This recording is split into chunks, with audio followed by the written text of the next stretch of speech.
Let's check with Castor.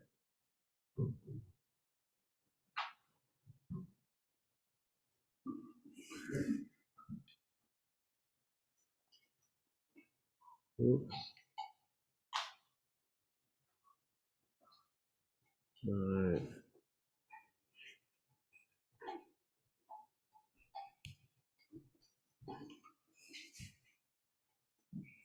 Whoops.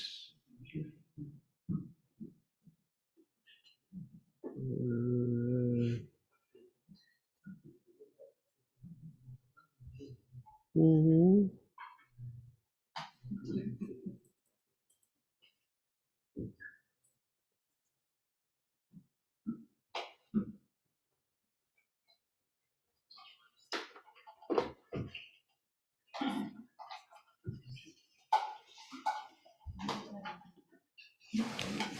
Huh. Let's see. I got.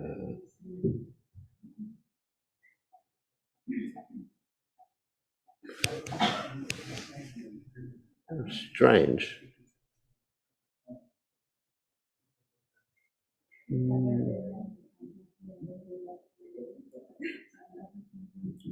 Yeah.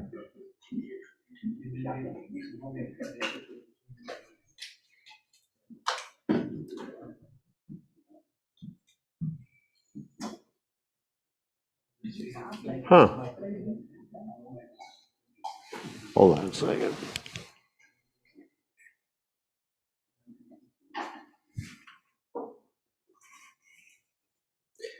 Technical difficulty with casting.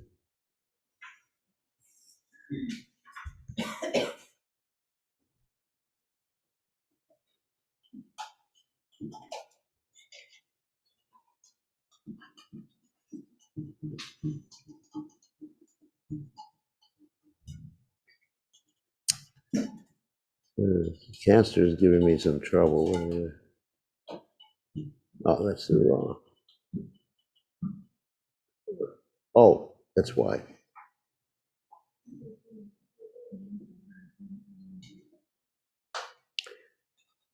Although I do have that registered with Castor.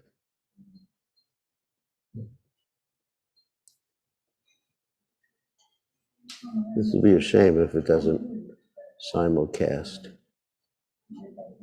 There we are.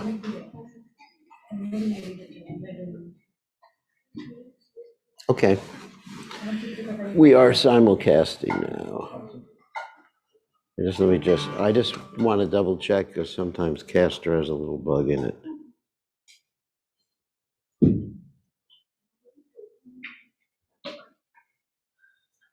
Sorry for the delay, everybody. Yes, we are multi-streaming. Okay, let's go back to Zoom. Would you like us to sit on my edge?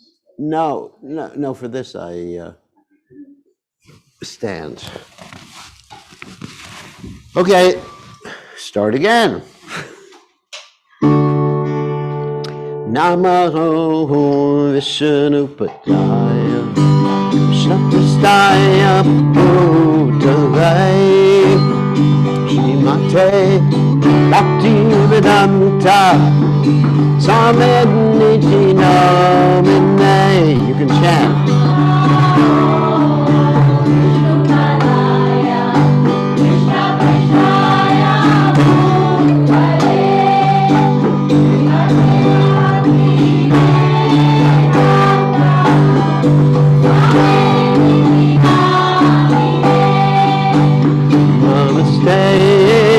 Saraswati Devi Gurvani Pacharine Devasesha Shunyavani Rasacharade Sarade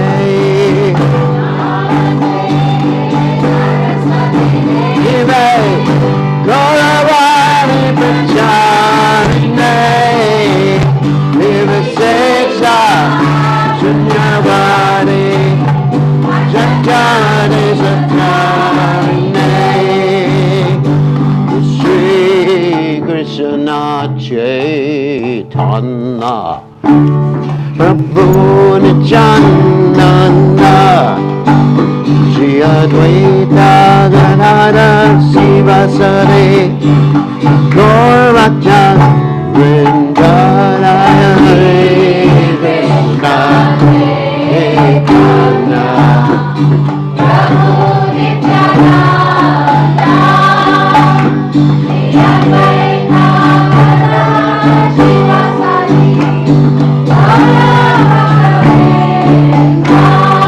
Shri Krishna Chaitanya Prabhu Nityananda Shri Advaita Gadadhara Sivasari Gaurabhakta Vrinda Shri Krishna Chaitanya, Prabhu Nityananda, Shri Advaita Sivasari, Gaurabhakta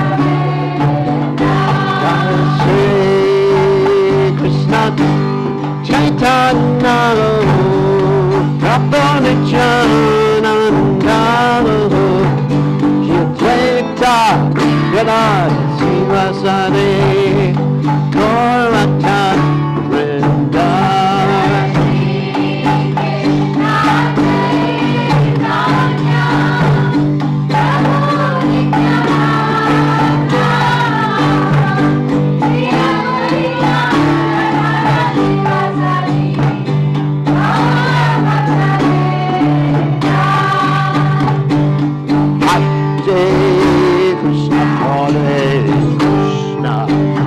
Krishna Krishna Hare Hare Hare Rama Hare Rama Rama Rama Hare Hare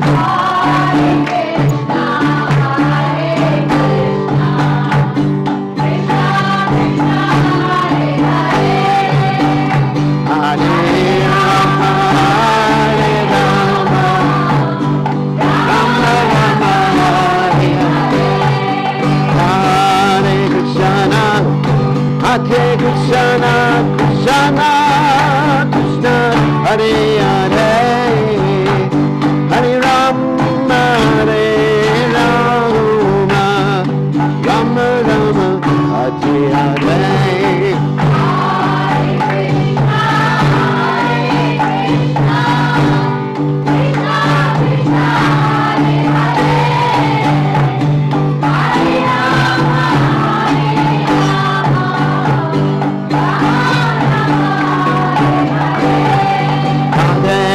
Hare Krishna Krishna Krishna Hare Hare Hare Rama Hare Rama Rama Rama Hare Hare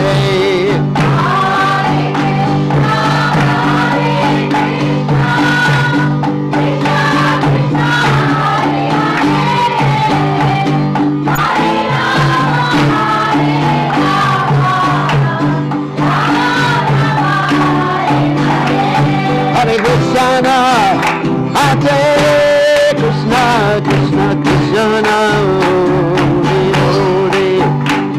Hare Hare Rama, Hare Rama, Rama Rama, Hare Hare.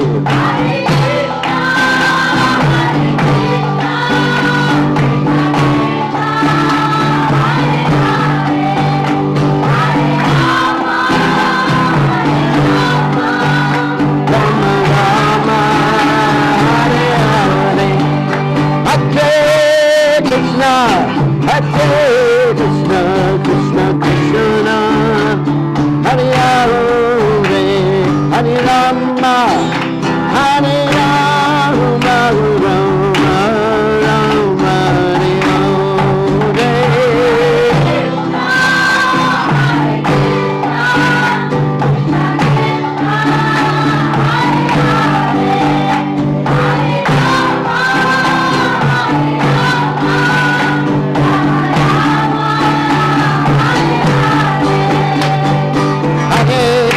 Hare Krishna, Krishna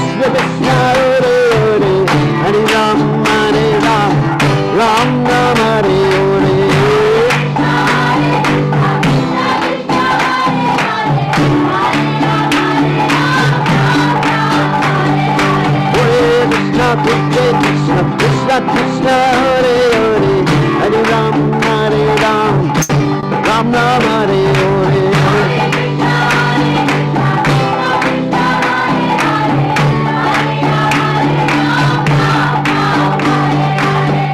Krishna Krishna Krishna Hare Hare Hare Ram Ram Hare Hare Hare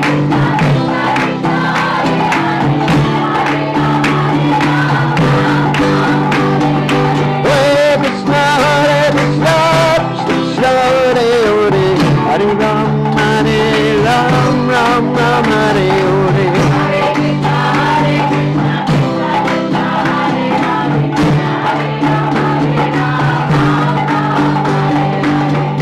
Krishna Krishna Krishna Hare Hare Hare Ram Ram Hare Hare Hare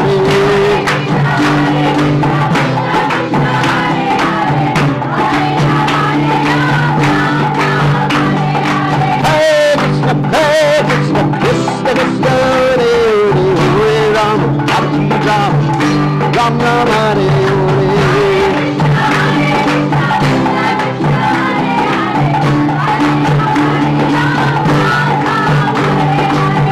Hare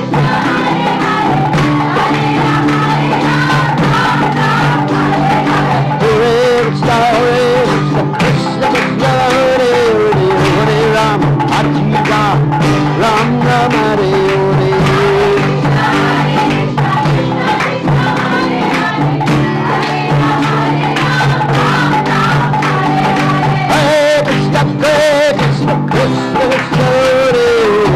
Ram Hare Hare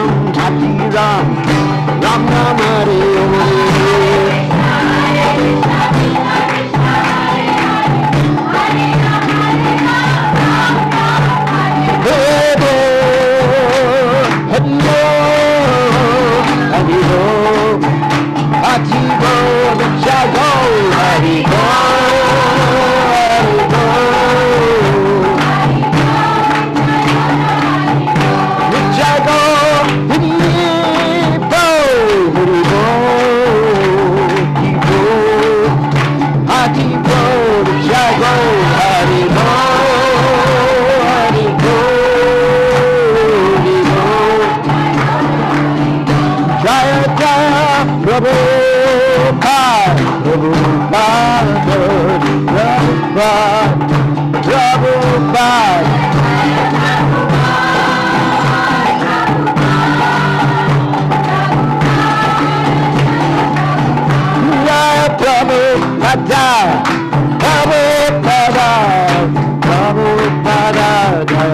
Hare Hare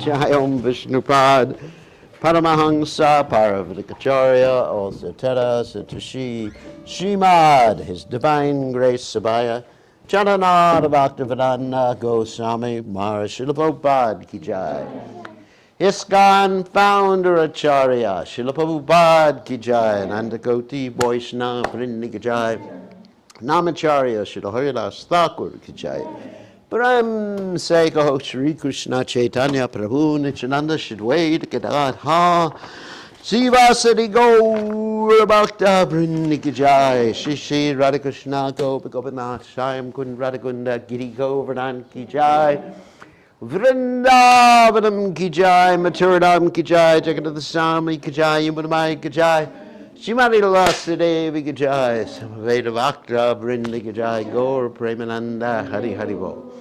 All glory is the assembled devotees, all glory is the assembled devotees, all glory is the assembled devotees, all glory is to His divine grace, Srila Prabhupada Ki Jai, Nama Om Vishnu Padaya, Krishna Prastaya Bhutale, Shrimati Bhaktivedanta Swami Namani Namaste, Saraswati Devi, Gauravani Pacharni, Nivashesha Shunyavadi Paschatya Dejatarni. I'm just going to check. Namaste, Saraswati Devi, Gauravani. Okay, good. Everything's going well. So, this is a session on empathic, okay? Empathic flowers. And they smell really good. So this is a session on empathic communication. Some of you have attended some of my courses before. A lot of you have attended some of my courses before. So we're going to start from a little bit different angle of vision because, as I mentioned before, I do like to do things differently each time I give this course because I get bored. I have a need for variety, like Prabhupada said. Variety is the mother of enjoyment, so if I do the same thing over and over again, I just go to sleep. You don't want me to go to sleep in the middle of the course, so that would be very bad. So I'm using a wireless mic so everybody can hear me, and I think I'm loud enough in person, so I don't need a microphone in person. So what I wanted to start talking about today was the vaccine. And I'm going to connect it. I'm going to actually connect it to empathic communication, just a different angle to approach it. Recently, I posted a video in which I interviewed a doctor and another healthcare worker on Facebook about why people should get the vaccine and then Delta variant and all that other nice stuff. And I got so much beautiful feedback. I don't know if anyone's seen the feedback I got, but anyway, I got so many wonderful, loving feedback from the video where I was called everything from a monster to a bogus guru, and my disciples were advised to take my picture off the altar. I mean, really interesting. And let me explain how I deal with it. Well, yeah, first I'll explain how I deal with it, because that's empathic communication.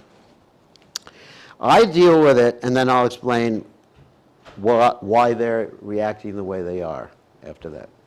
So the way I deal with it is I see everybody is acting according to needs that are not being met, which is really interesting because one of the principles of empathic communication is that everybody acts and talks and thinks and does whatever else they do as living entities based on needs that are met or unmet, or what feels too, because we feel happy, it's a need that's met. If we feel sad, it's a need that's not met. If we feel angry, usually it's a need that's not met, unless we like to be angry, and that's a need that we have. But that's not wrong, actually. Krishna has a need to be angry too. That's one of the indirect rasas. Did you know that? You have 7 indirect rasas and 5 direct rasas, and anger is one of the indirect ones. So sometimes it's fun to be angry. So anger doesn't mean that there's a need not being met. It may mean that you're meeting a need by being angry. So it's not that we have anything against anger. So I just see that basically from an empathic communication standpoint, that people are struggling with unmet needs. And even worse, they've joined a religious society. Now, let me unpack that for you, lest you think that I'm not advocating religion. I'll sit down sometimes, and other times I'll stand up because I like being active. So it's been shown through many studies that people in religious societies, 85 to 90% of the people in religious societies, are less empathic than people in general. Wow. And you'll actually see that not only in ISKCON, and also you'll see that with the, the born-again Christian followers of Donald Trump. Right? I mean, you'll find the same, it's exactly the same dynamic you'll see that people who went or said nice things about me, I'm not saying they're attacking me, because that wouldn't be empathic, but that people who are followers of Donald Trump say about, the Democratic Party or about the election or anything like that. It's the same mood. It's exactly the same mood. Why is that? Well, the needs are unmet, yes. But I would say even more so, dealing with one of the blocks of communication, which we call the blocks or the miscommunication, which is called diagnosis. Because people in religious societies, and in ISKCON, any religious society, it's not a fault of ISKCON per se or a fault of the Hare Krishna movement per se, but people who tend to join religious societies gravitate towards putting labels on others. It's a very common phenomenon. And whether you're a born-again Christian, fanatic, whatever, or born-again Hare Krishna, hopefully not to be born again, whatever. So you still have the same dynamic because it's groupism. It's like, or what Marshall Rosenberg called gangs. We're all like want to be part of a gang or a group. I mean, for example, I'll give you an example of my own life, which is kind of funny. Recently, some of my disciples bought a Tesla car. You know what a Tesla car is. And they let me drive it whenever I want. And I just, every time I see another Tesla, I wave and I feel like,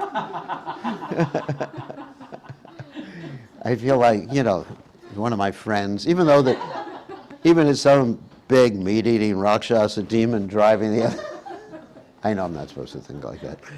But it's just like, and then I look at the other people with the other cars, I think, these poor, conditioned souls.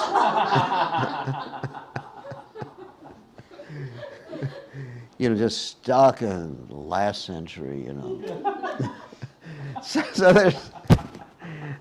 as soon as you have the gangs, the ins and the outs, and then you also, so then you tend to look down upon people, and then you also have names for the outs. And of course, we have so many names, which I talk about in my seminar, like Demon, Rakshasa. Let's share some names. If some, Karmi, yeah. Who else has a name? Non-devotee. Materialistic, meat-eater, meathead. Anyway, we have also extremely interesting names for people not in our movement. And so we tend to see things through names. And also another problem, which you may or may not agree with, is that we get into rituals to such an extent that we actually forget the purpose of Krishna consciousness, which Rupa Goswami mentions as niyam agraha in his Upadeshamrita. In other words, following the rules and regulations, just as rules and regulations. And we get in, one of my favorite examples is that you get into doing arti and doing circles when you're offering your arti articles, and you're counting circles instead of thinking, Krishna, please accept this. How many people have had that experience? Just about everybody who does arti has had that experience. And Krishna says, Bhakti mama bhijanati yabhinyas chasmi tattva. Only by devotion could I be known. And that's not devotion. That's not devotion. But, obviously, we're not saying do away with the circles. Just, squares like that.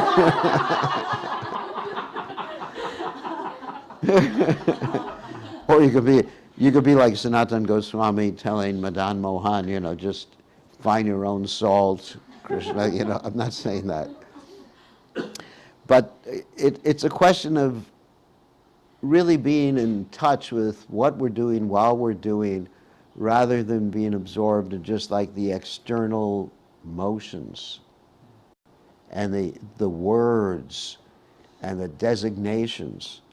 So I see that these devotees who are, first of all, they're identifying with the anti-vaxxer gang. And I don't. I'm not thinking, I'm not a vaxxer or anti-vaxxer. I just do what I want, and I'm not finding fault in them. Everybody's entitled to their own opinion. But should we be demonizing people because they have a different opinion? Someone might be scared of taking the vaccine because they've heard it causes blood clot, the AstraZeneca or what other vaccine causes blood. That's all right. But, have some trust in my judgment, or at least don't call me names. So they're very much into, the point I'm making is they're very much into labeling people like that, which is called a diagnosis. There's 4 Ds of discommunication, all of which religious people are really prone to. There's diagnosis and there's demand. You should behave yourself and do as I do. Then there's deserve. You deserve to be kicked out of the Hare Krishna movement. So you want to write down the 4 Ds of discommunication for everybody so we can understand what they do.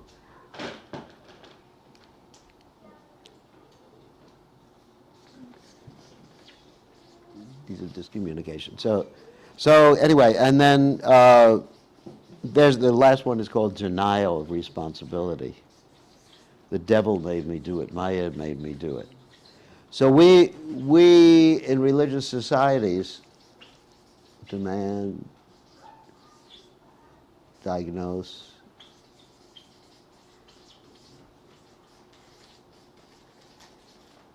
and denial.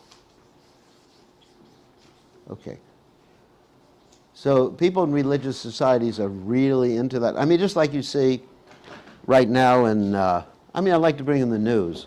Like in Afghanistan, the Taliban have just taken over. So, like, God forbid a lady should walk around without a burqa. She deserves to be stoned and demand that she walks around like that. And they diagnose someone as an infidel, which we do too. We're no better than them if we're actually thinking in the same way. And as far as deny of responsibility, yeah, you made me angry or whatever. So these are the 4 things that actually keep us from connecting with our real self and connecting with our real needs. So let me go over them a little bit more. Maybe not in a religious context, but just even in a family context. For those, I guess the children aren't here, so they won't get affected by this discussion right now. So, like, parents bring up children generally in what we call an authoritarian culture with these 4 different dynamics. One is the children deserve to be punished because they did this or didn't do that, or they deserve to be rewarded. So when you use this word or use this particular concept of deserve, you're disconnecting someone from the activity that they either deserved, that they actually did wrong or did right in your estimation. For example, let's say a child takes some crayons and he marks up the wall and everything like that. So we will say, a parent who's non-empathic will say, you deserve to be punished. You deserve to, how would you punish your children? Don't give them food. You deserve not to eat. You deserve to go to bed without prasadam tonight. And so what that does, it doesn't make or train them not to do the activity that they did. It just makes them, first of all, either more rebellious, which is usually the case, or it just makes them more submissive, in which case they actually lose touch with their own feelings and needs. You know, there's two ways we can actually deal with demands and deserve, or children can deal with demands and deserves. One is by becoming more submissive, and the other one, which is actually really bad. You don't want submissive children. That may become a shock to you. Because submissive children mean they don't have their own moral compass, they don't have their own ability to discriminate, and they're not expressing their own autonomy or need to be a person, an individual person. So anyway, so that's the problem with the deserve and demand. And, you know, and then the parents also, of course, demand means you're demanding to do things.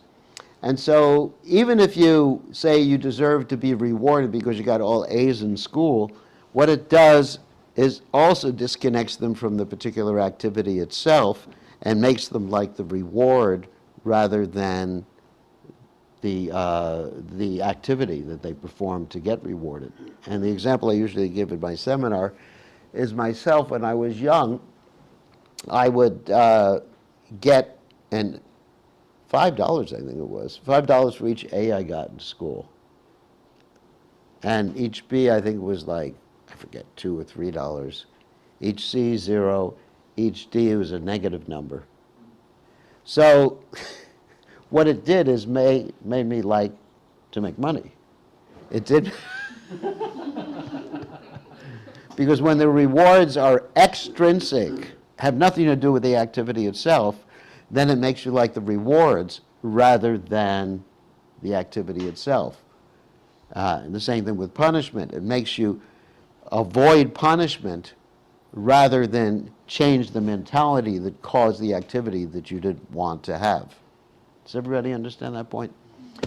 And so, and then, you know, diagnose, you know, my child is a rascal, or, you know, like my mother would say to me, which has haunted me my whole life, that if your head wasn't attached to your shoulders, you would lose it. You know, in other words, you lose things. That's a diagnosis. And to this day, I do lose things because my head is not my head is attached to my shoulder. Fortunately, I haven't lost that yet. And then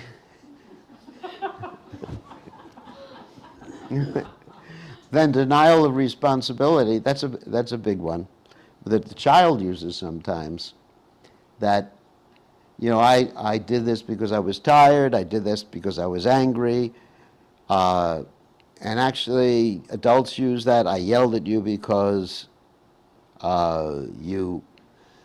because I was hungry. I yelled at you because I've been working all day long. You know, giving excuses for their behavior. So these 4 Ds of discommunication actually keep us from connecting with our real feelings and our real needs and make us unhappy.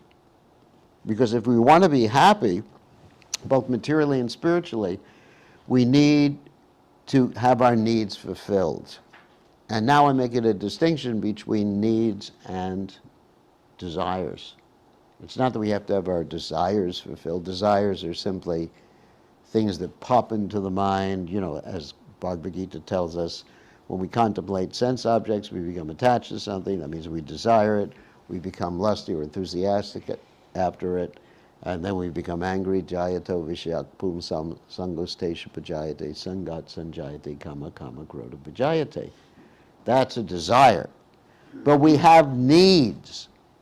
Now, in the Krishna conscious movement, and in which we stress so much on renunciation, we're taught, not that everyone was taught, but many people are taught to deny their basic needs.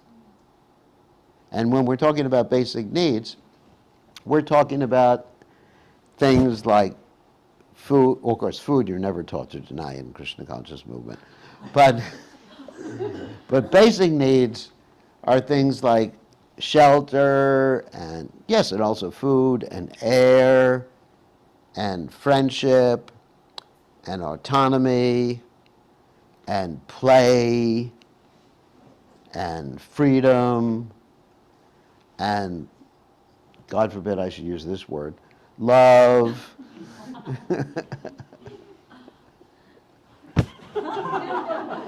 Even though in the Upadeshamrita, you do have that word being used, priti lakshana, the symptoms of love.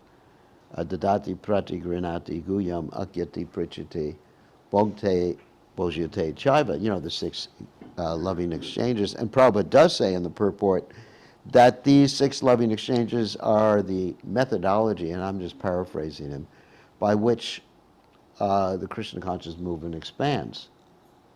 Because people join the Krishna conscious movement for a variety of reasons. I guess some people join because they want something to eat, but most of us joined, I think most people join because of the association. Because you need a society.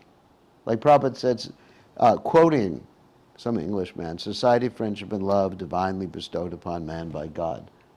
So we all have this need for a society or a group, not necessarily a gang, but a group that we can associate with. And so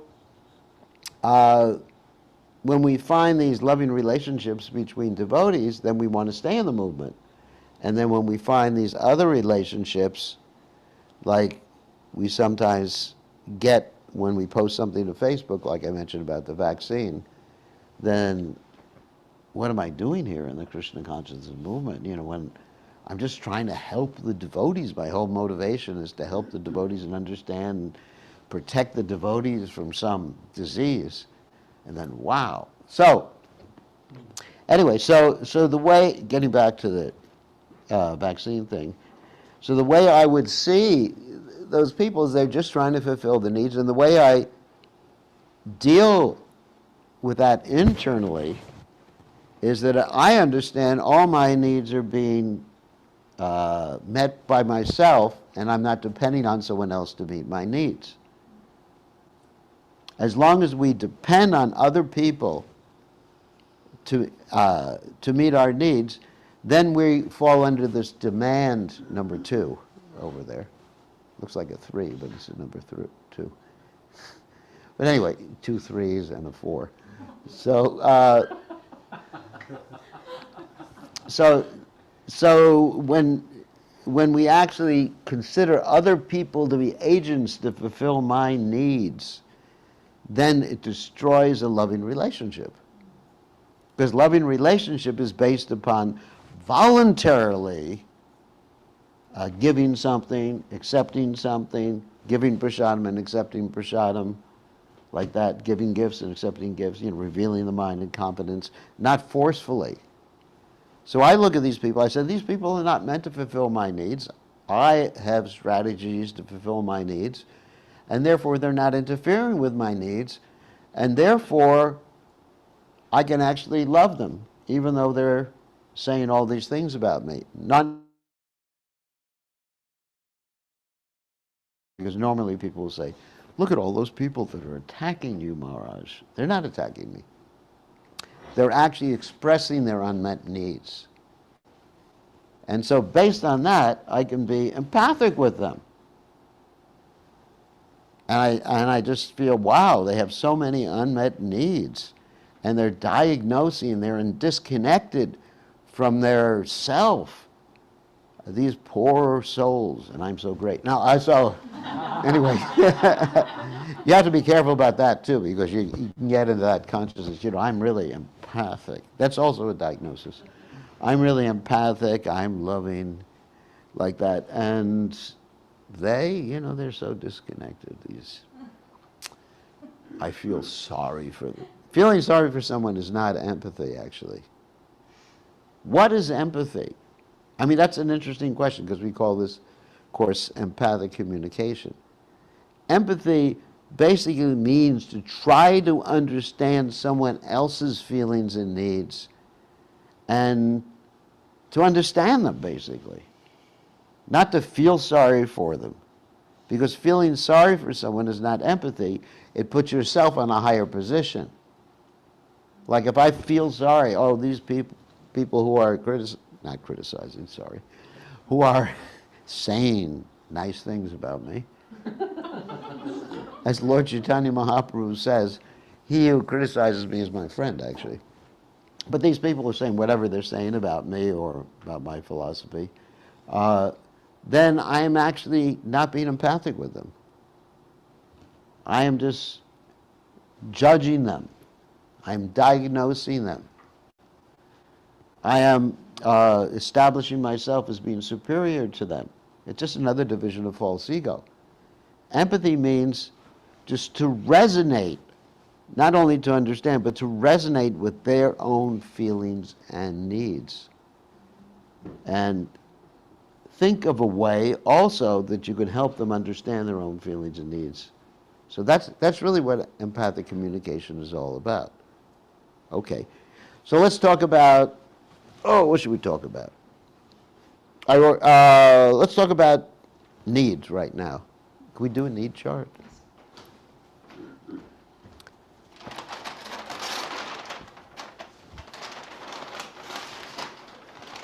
I think everyone can hear us nicely online. Yeah. Okay. So these are the 4 D's of discommunication. Deserve. You deserve to be punished. You deserve to be rewarded. You demand something from someone, or they demand something from you. You put a static label, that's diagnosing someone. Static label means you call them some name. And actually, naturally, we do that with people when we first meet people. We come to a conclusion about who they are and what they are, and we give them a name immediately. It's standard behavior, which is not actually empathic. Like, oh, he is kind, she is intelligent. You know, you think about it. Actually, maybe we should do an exercise about this. Okay, so why don't you turn to the person next to you, not me, and call them what? Just give a one name designation or one word designation for what you think they are.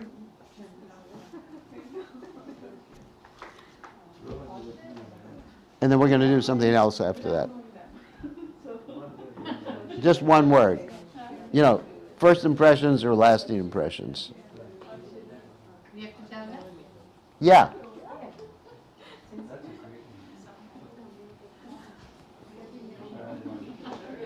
All right, you did that already? Okay. Maharaj, if you don't know each other. That's even better. It's like first meeting, so. No, but that's all right. That's even better, you know. Okay. You are blah.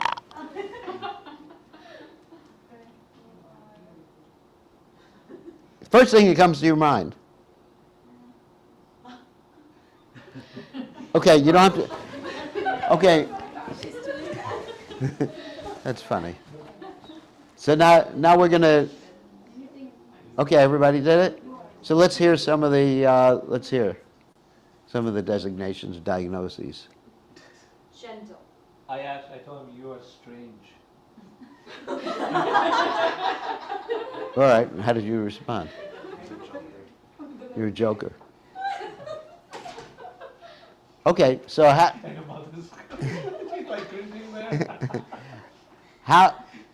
okay, so let's say you're strange. How do you feel about that if someone just looks at you as strange?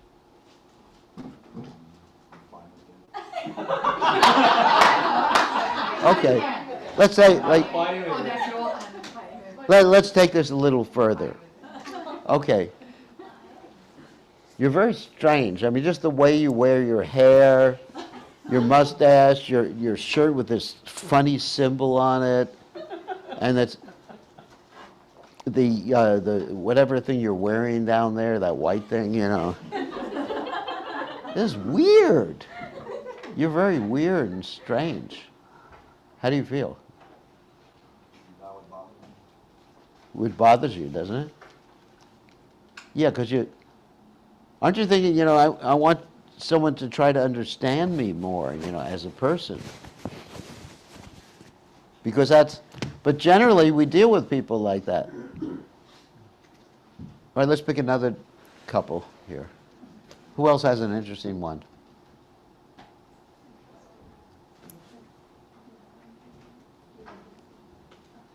Come on, someone share.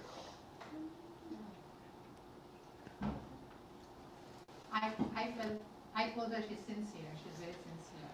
Okay, you're very sincere because you're very dedicated and sincere. Such a wonderful, sincere devotee you are. Everything you do is very sincere.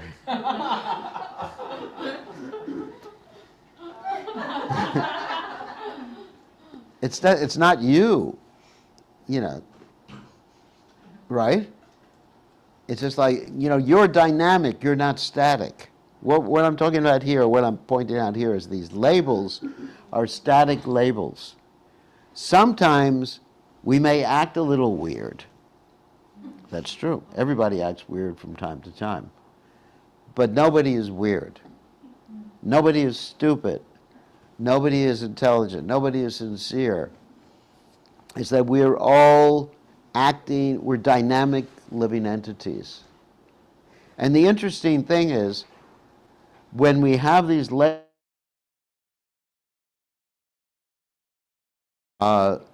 there's a study, or some studies that have been done with cultures that don't have the word or the verb to be in their language. In other words, they don't have a way of saying you are this or you are that. Their language is more dynamic or flowing. And in those cultures, there's less violence. Because you don't have a way to see someone as an enemy or enemy image. But in English, and of course in Hindi and all the languages that I know, you have ways of diagnosing people. Someone, like Prabhupada said, give the dog a bad name and hang him. So it's pretty much the same thing. So you see, it really disconnects you when you actually just give someone a label and you think of them as that label and you address them as that label. You're not seeing them as a person anymore. Okay? That's an interesting exercise. So, all right, so diagnosis, that's diagnosis, and denial of responsibility. I want to dwell a little bit more on that one. For example, someone will say that I have, let's say you have dealing with an alcoholic. An alcoholic will say, I drink because I'm an alcoholic, without taking responsibility. The opposite of denial of responsibility is taking responsibility for your actions. And we're all responsible for whatever actions that we have. But in modern culture, so much of our responsibility has been taken away from us by, I guess, modern psychological diagnoses. That I have this problem, this is my PTSD, Peru. Like when I was young, I was spanked by my mother. And like Krishna, here's an example I give sometimes. Krishna could say, I have this trauma about sticks. Because when I was young, my mother used to chase me and tie me up to a grinding mortar. So that's, anyway, so all right, so these are the 4 Ds of discommunication. We can go over them further. So let's talk about needs right now. Because the very basis of empathic communication is the understanding of needs. Because, as I mentioned before, everyone acts, thinks, feels because of needs met or unmet. So, I think I have a need chart here. So I just want to refer to that. I had a need chart. So let's talk about, give me 1 second. Find my need chart. Anyway, even if I can't find it, let me look in the book.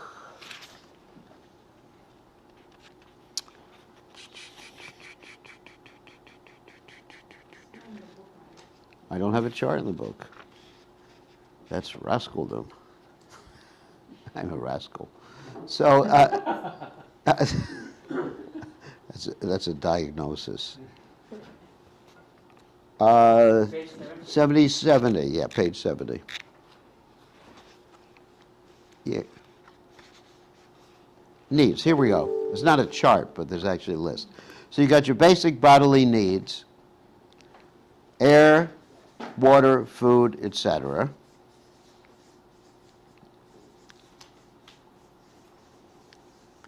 And then we have our shelter needs, like physical, which are actually bodily needs too. Physical shelter.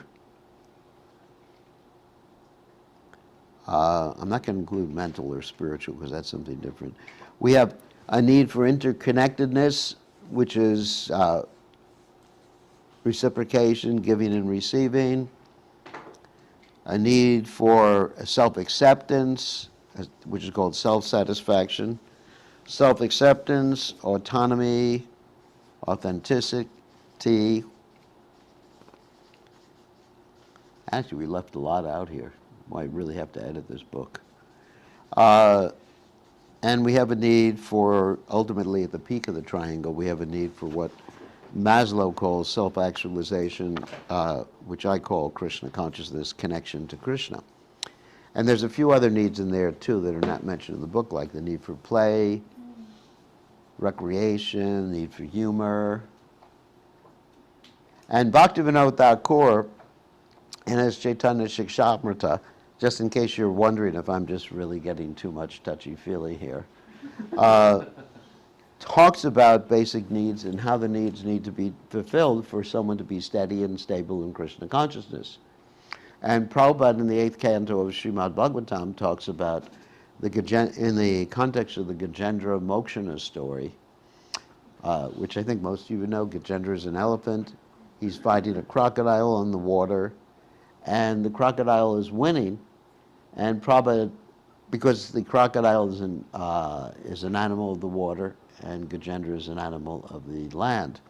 So Prabhupada said that this indicates, using this as a metaphorical example, this indicates that one should be able to fight Maya, or be aloof from Maya, in a situation that's in accordance with one's psychophysical nature. I'm paraphrasing Prabhupada, this is not exactly what Prabhupada said. And then Prabhupada was talking about the different ashrams. You know, the brahmachari, grahastha, vanaprastha, and sannyasa. So one should fight, or I'm not even going to use the word fight, but should be able to continue executing Krishna consciousness in a steady way when one is situated properly according to one's needs. So I'm generalizing it right now, not just ashrams. So Bhaktivinoda Thakur makes that point. So we should be aware of what needs we have, and we connect our feelings with the needs. And this is the first step in the process of empathic communication. That when we have some feelings, which we all have, hopefully, we understand that is coming from a need, met or unmet. Very easy. And you don't blame what stimulates it. For example, if you, let's say if one of you were to say to me, you're just a boring old man. Actually, we can try that. Can some of you say that? Some of you bold enough to say that, commit a mad elephant defense? Anyway, so I had people do that in one seminar. I'll say it to myself. Let's say someone says to me, you are a boring old man. And I get depressed. Not really. I'd probably just punch the guy, you know. I'd probably say back to them, you know, you're a jackass yourself, you know, or something. But anyway, so if someone, and empathically, I would go through this whole process, which we're going to elaborate on in a second. I would think, he said I'm a boring old man, and instead of getting angry with him, I would give myself some self-empathy. I would say, he said, I'm a boring old man, and I'm feeling angry, depressed, whatever feelings coming to my mind, because I have a need for appreciation. I have a need for love, or I have a need for reciprocation, or something like that. And then I'm taking responsibility, so I'm connecting with these right now. I'm taking responsibility rather than denying or blaming. You know, denial is also blaming. Same thing. Where the natives are getting restless? It's okay with you? Yeah, it's all right. They're children. Just let them destroy the house. So, anyways, they have a need for play. I'm used to it. As long as they don't do that at 11 o'clock at night when I'm trying to go to sleep. So sometimes I go to these programs in people's houses, and you know, I'm finished by 8 o'clock at night, but the children get so wired up eating sweets that they're bouncing off the walls till 1 o'clock in the morning. So I gave up staying at people's houses after that. I just sleep in my car. Anyway, so it's a lot easier. It's a Tesla. Yeah, because the back seat folds down and makes a bed in the back. So anyway, no, the car drives me back. I can just sleep. I can just sleep as it's driving.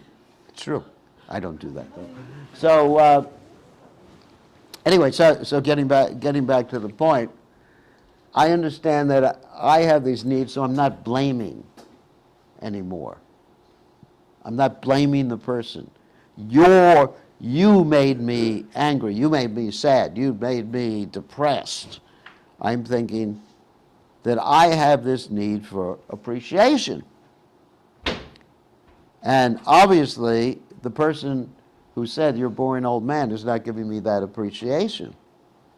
So, what do? I fulfill that need through some other strategy. I take responsibility. That's also part of denial there. Taking responsibility for fulfilling my own need. And you will find, forget about this example I just gave, you know, someone says something to me, but you will find in relationships, the main thing that destroys relationships in marriage or other situations, friendship, is that people see the other as agents of need fulfillment. That you are supposed to, you know, all these things are connected. You are supposed to, there's demand again. You are supposed to do this. Your business is my husband or is my wife. And the wife is the cook. I'm joining the Taliban, you know. Women are not supposed to be educated. We have some Taliban advocates in our ISKCON too, don't we? There was actually this one book put forth by one of my godbrothers, you know, women masters or whatever, mothers or whatever. So, no one's heard of that book? Yeah. Mothers or masters or whatever. So anyway, you know, you're supposed to do this. This is your role. And, shoo, that destroys a relationship. Yes, you may have a robot, but you won't have a wife or a husband. And then what's satisfying about that? Isn't it? Just like if someone cooks for you and they don't want to do it and they don't have devotion, who wants to eat? I was just listening to one class Prabhupada was giving, and he was talking about his voyage to America on the Jaladuta. And he said for the first few days, the captain was providing vegetarian food for Prabhupada, and Prabhupada lost his desire to eat. And Prabhupada said I was getting weaker and weaker and weaker. And then the captain, Captain Punja was his name, he gave Prabhupada a little stove, electric stove. And Prabhupada started cooking khichdi, butter khichdi for himself. And Prabhupada really liked it and was eating more and more and more and got healthier. So the point is that someone who was cooking, the person who was cooking, obviously didn't want to cook. He was cooking it like they do in restaurants, just for money or just because he was forced to do it or something like that. And the mood went into the food, and Prabhupada wasn't able to eat it because Prabhupada was very sensitive to who was cooking for him. It's a very interesting point. So in other words, there's no relationship where someone has to do something for someone else. It's your duty. And there's no gratefulness either, because part of a relationship is being very grateful, thankful. Isn't it? I mean, one of the first things I experienced when I was in India is that when I said thank you to someone, they couldn't relate to it. Did you ever have that? It's just like, thank you. Did you ever have that experience? You know, in America, I was trained up when I was young. My mother said there's two magic words, please and thank you. I just remember that from my childhood. But in India, it was just like, because, no, I'm supposed to do it.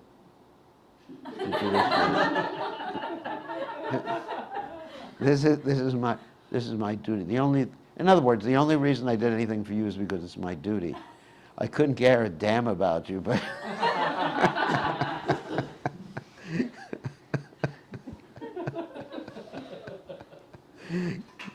you know, so you know, you talk about, and then you talk about close relationships like husband and wife. You know, the only reason I cook for you is because you're my husband. It's the same thing, isn't it?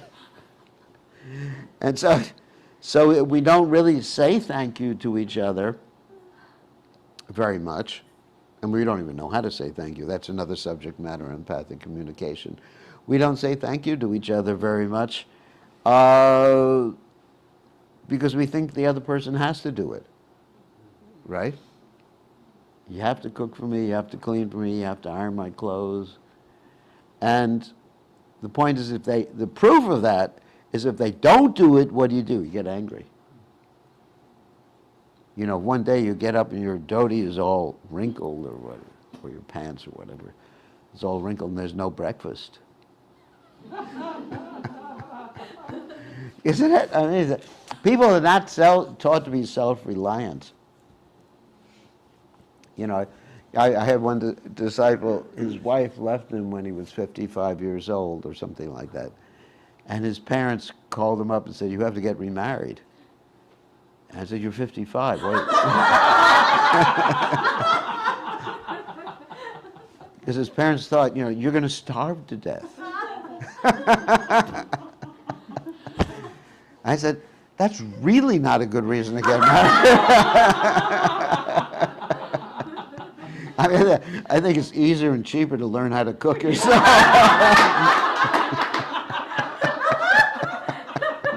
Because his parents are thinking like that.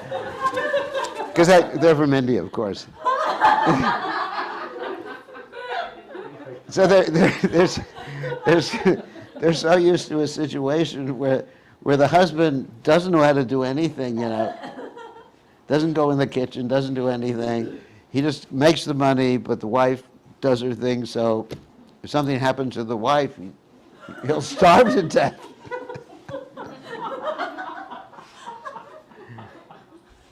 Isn't it? And I sounds familiar.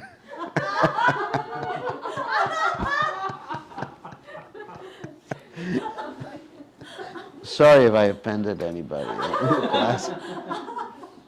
There's nothing. Some of the ladies are laughing.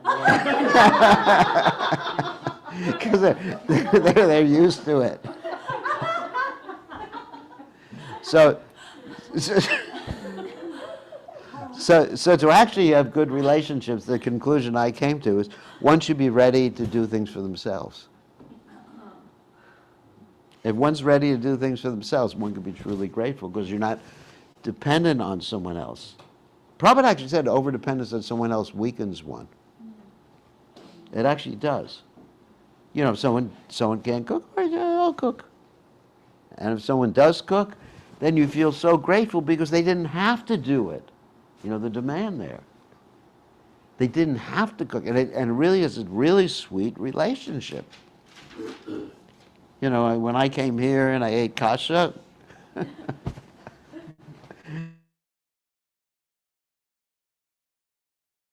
have to do it, and I was thankful. You know, she watched my video, learned how to make kasha. So that's really the point. I mean, we have these needs for loving relationships, and loving relationships are voluntary relationships, not involuntary relationships, not based upon diagnoses. You know, see how I'm keep referring back to that. Not based on diagnoses. You are the wife. You are the husband. You are the friend. You are the cook. You are the child. Imagine poor Lakshman. You are the younger brother. You got to listen to me. Fortunately, I didn't give Lakshman this course, or else the Ramayan would have never worked out.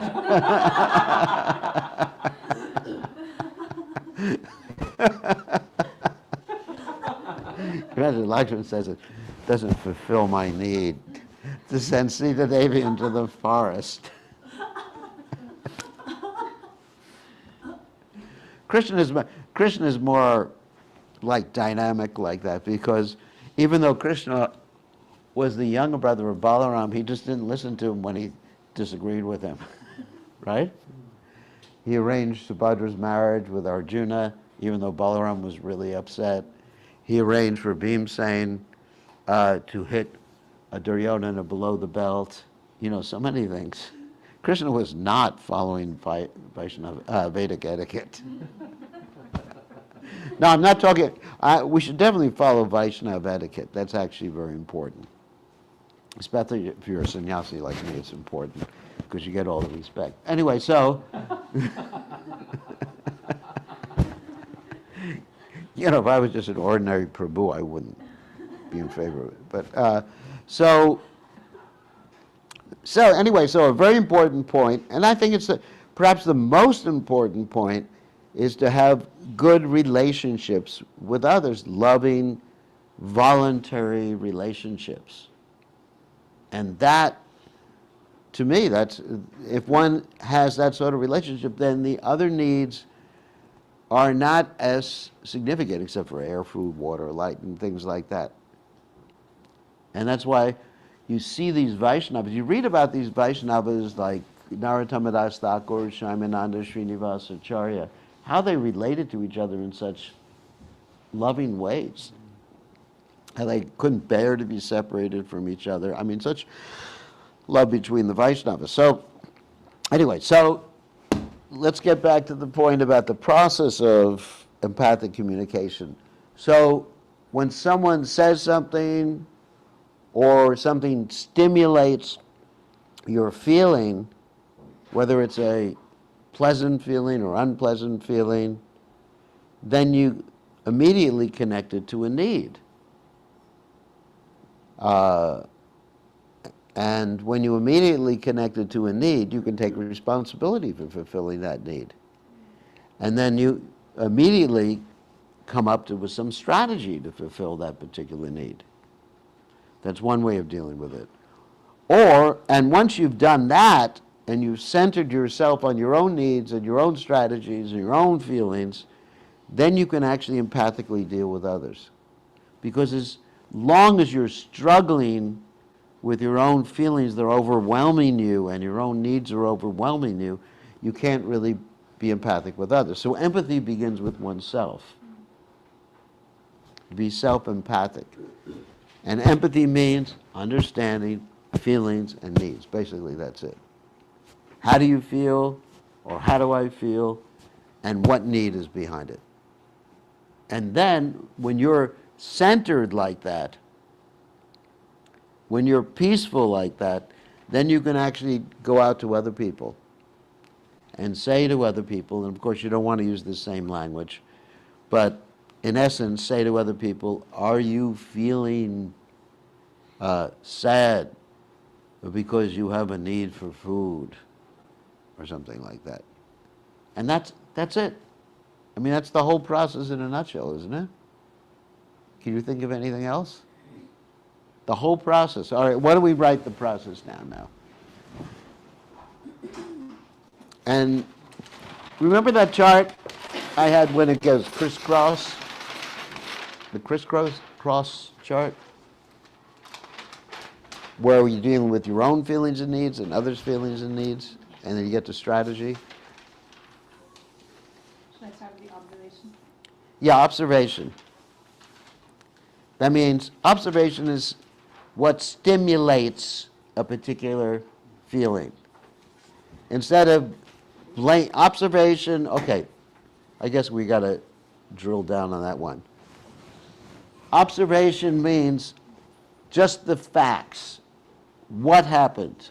Just like if someone says to me, again, you boring old man, instead of my putting a judgment on that, saying that he angrily attacked me, I will say, he said 5 minutes ago, you're a boring old man. So an observation is basically just the facts, like a detective would go before someone and question someone, and they would say, just the facts, ma'am. When did it happen? What did they say? Not how did you feel about it, or what you think his motivation was, but just the facts. So going back to that thing with the COVID again, someone said on the internet about me, you are a bogus guru. Okay. There's many things like that. So let's say someone said that. They said, you're a bogus guru. So then I'll say, he said, I'm a bogus guru. And that stimulated, it's not the cause of my feelings, it stimulated a particular feeling. Didn't cause it. The cause is what? Does anyone remember what causes the feelings? The needs, met or unmet. So I'm taking responsibility. I'm not denying right here. So what else do you have there? Oh, so you have observations. Okay. And then, what is that? I can't read it. Feeling. Feelings, okay. That's right. And so you say the observation or what you observed stimulated a particular feeling. And then, very interestingly enough, you go down to the needs. What is the need? It's a very simple process. You go down to the needs and you say, that's the cause, that need.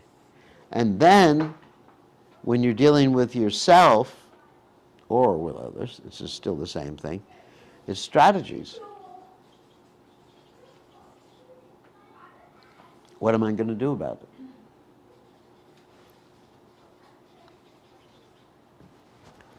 What am I going to do about it? Or what are you going to do about it?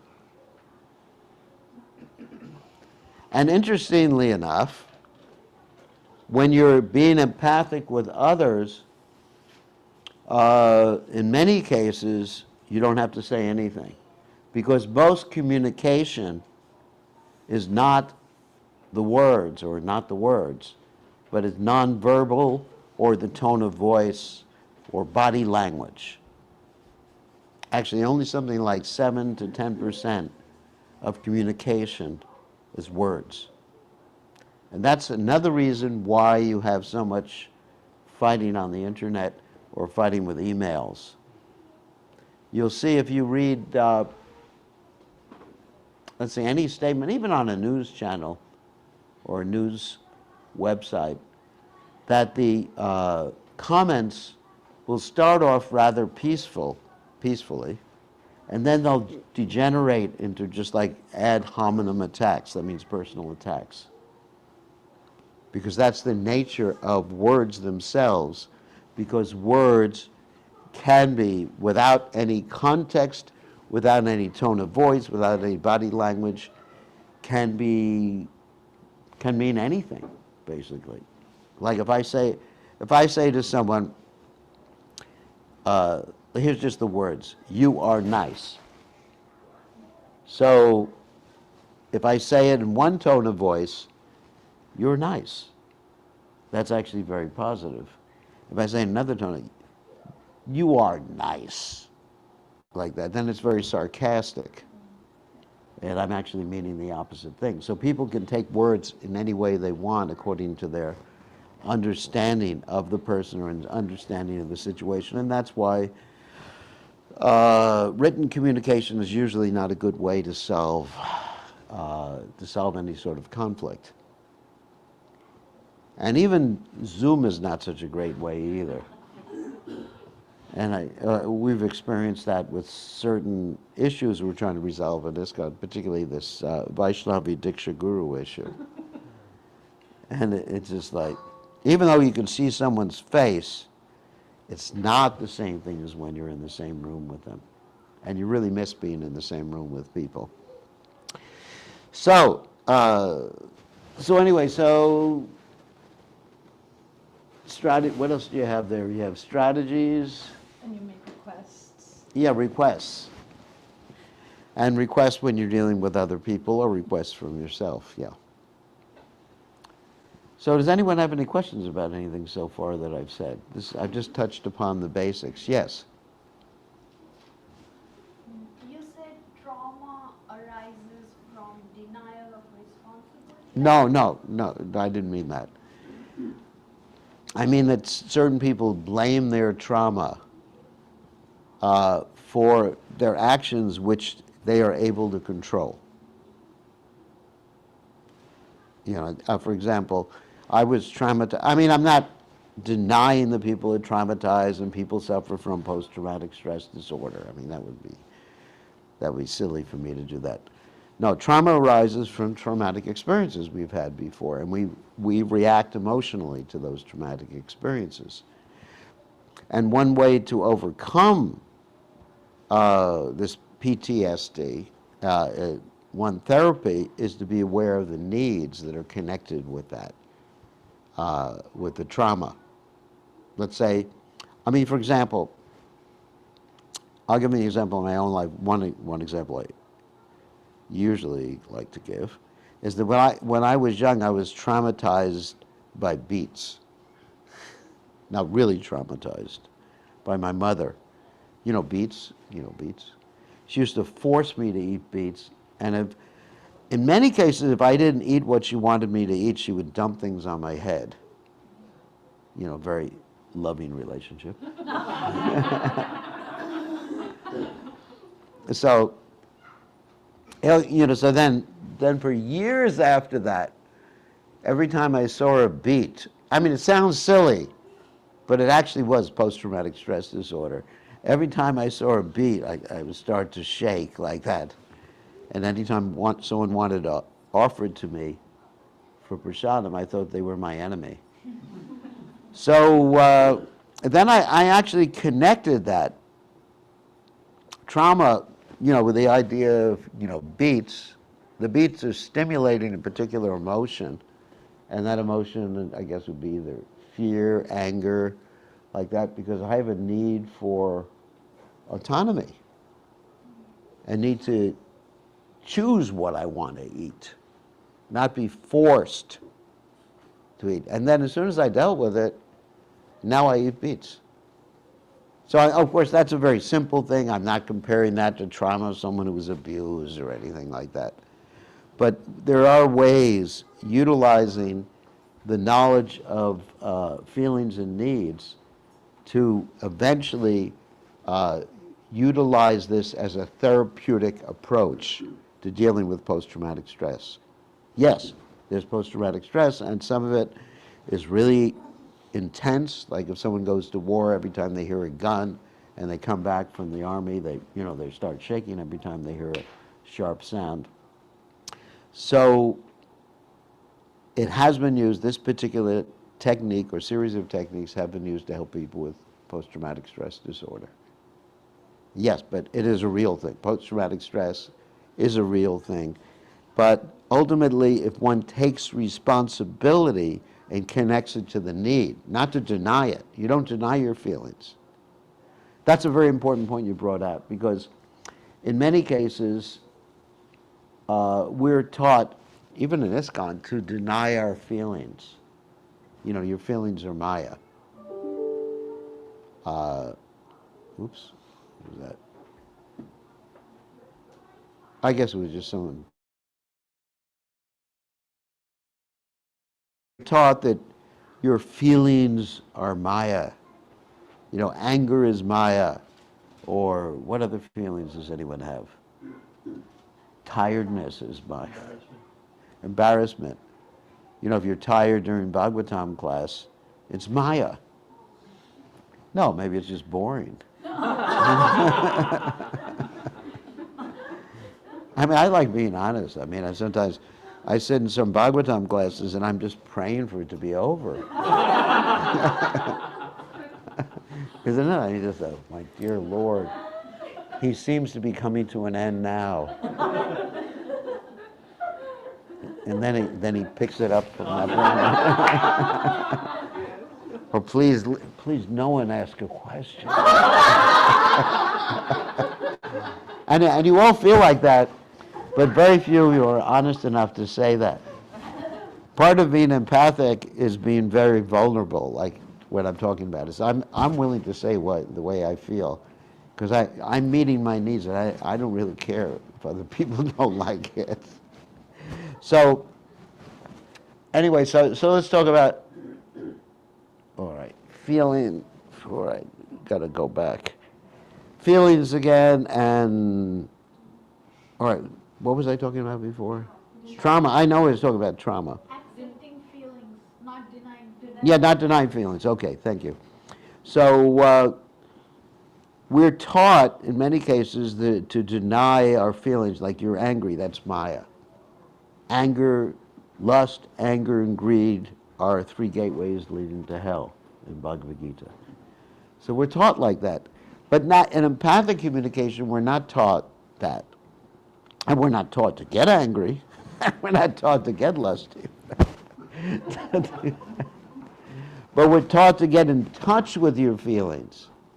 You know, when you repress or suppress your feelings, then eventually they will come out in some way or other. I often use the example of a balloon. When you actually, ever see these people make little things out of balloons, like animals out of balloons? They actually push in one side and it comes out another side.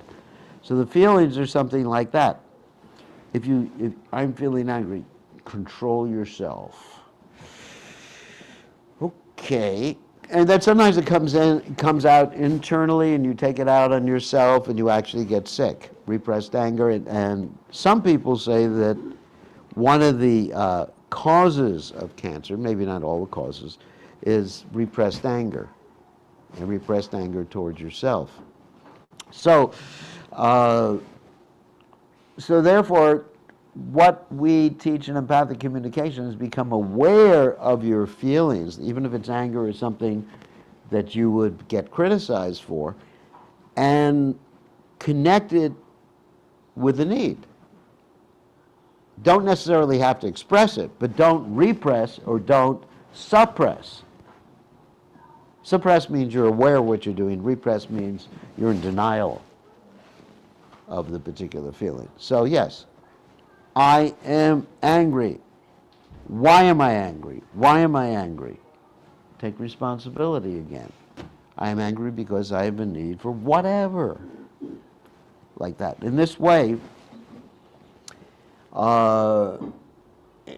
you're able to actually deal with anger and lust and greed, because these are simply feelings that indicate needs. It's not a problem. Then anger is no longer a problem. You don't control anger, you diffuse it by understanding the connected need. Does anyone have any questions about that? Questions about anything? Yes. I have a few things, Mark. Okay. Um, the intensity of feelings that get exhibited because of an unmet need, or a met need for that matter, Yeah. is what are some dynamics that play into the intensity of the feeling? It depends on how much the need is met or unmet, and how much we're engaging in these particular activities of deserve or denial, like that. I think there's many different factors that determine the intensity of the feeling. And in empathic communication, we're, at least the training that we have is to immediately connect, take responsibility. Forget about connecting right now, but take responsibility for the feeling. Don't blame others. Don't deny responsibility. This is a really important thing. Don't say, you made me angry. You're disturbing me. Immediately, I'm responsible for this anger. Now, what need is there? Because when you go into these 4 Ds of discommunication, then yes, you may increase the intensity of the anger or whatever feelings you're having. So I think it's a little complicated, but basically we're blaming the other. We're demanding your business is to do this. You deserve to be punished for this. You're a rascal. I mean, it's all connected to these 4 Ds of discommunication, the intensity of the feeling. Now we're talking about, I wouldn't say a negative feeling. I don't like to label feelings negative or positive. I would say an unpleasant feeling. An unpleasant feeling is usually coming from needs not met. And how we deal with it determines the intensity, like Jayato Vishak Pumsam Sango Station Pachayate. When we contemplate not only a sense object, but contemplate any of these particular things, you're supposed to do that. We get more attached to that conception. In many ways, we obsess on things. Just like there's a disease, obsessive compulsive. So we obsess on things. You're supposed to do that. You're really supposed to do this. You have to do it. And then it becomes more intense. I think, to answer your question now that I thought of it, I think obsession is actually a large part of it. That it becomes like a broken record that plays in our minds. Yeah, you are a rascal. You're really a rascal. I hate you. I really hate you.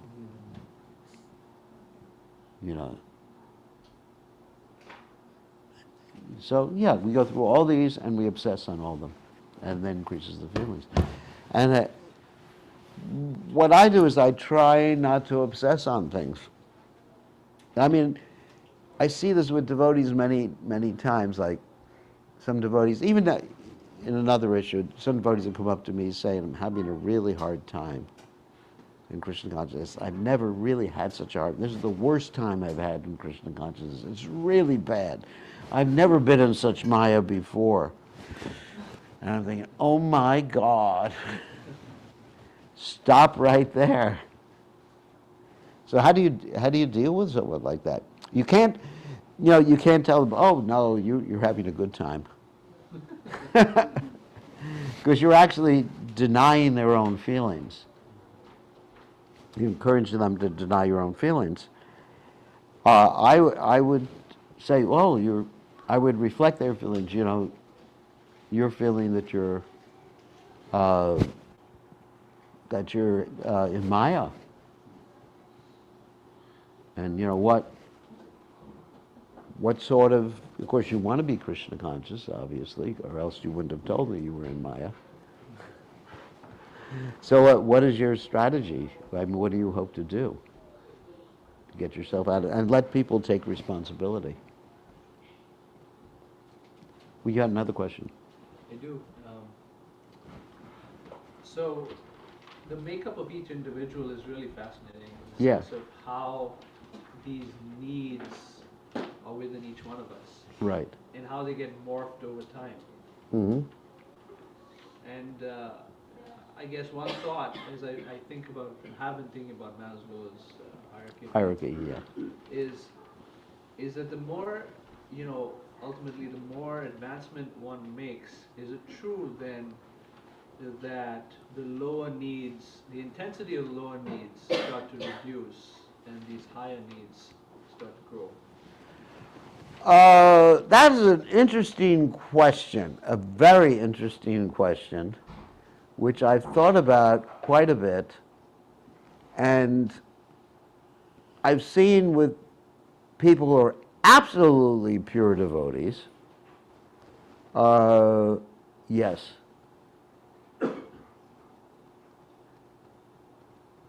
Yes, I mean, actually, probably even says that. But I've seen with most of us who are actually have a conception of ourselves as being more advanced than we actually are, that's really not a relevant question. because we are not that advanced. And if we think we're that advanced, then we're not that advanced anyway.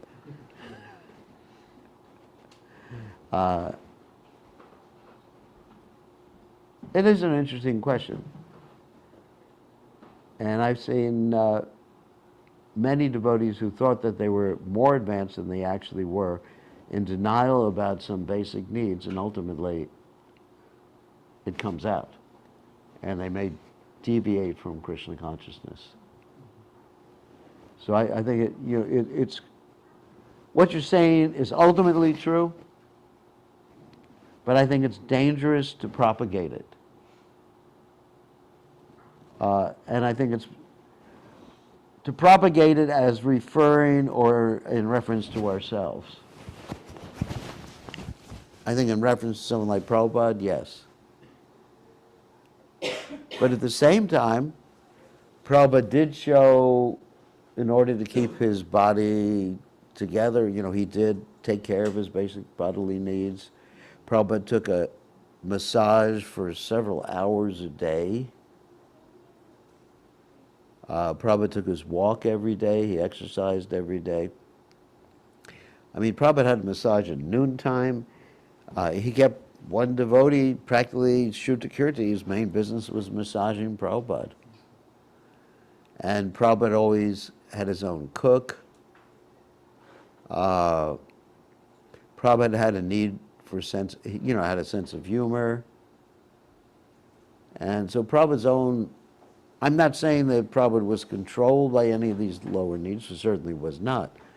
But Prabhupada was showing an example for us on how to be well balanced in dealing with our needs. And I've just seen it's a real tendency amongst devotees to think of themselves as being more advanced than they actually are, and out of touch with their needs. And it creates a dysfunction in our society.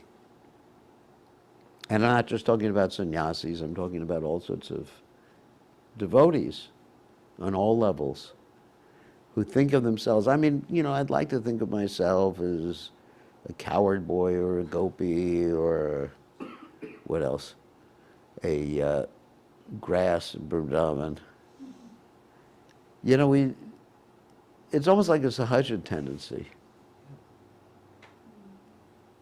I think we should just think of ourselves as, like Bhaktivinoda Thakur says, Mama Nivedana Shuno, Vishaya Durjana.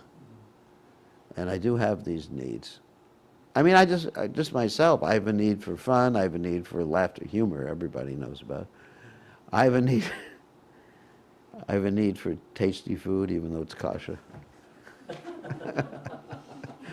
Yeah, it's funny. I mean, your children were just saying, you eat like that every day. Like, I could see they were feeling so much compassion for me. You poor guy, And then I had to assure them that, every morning I take a little cacao, chocolate. And they said, oh, thank God you're not, like, so bad.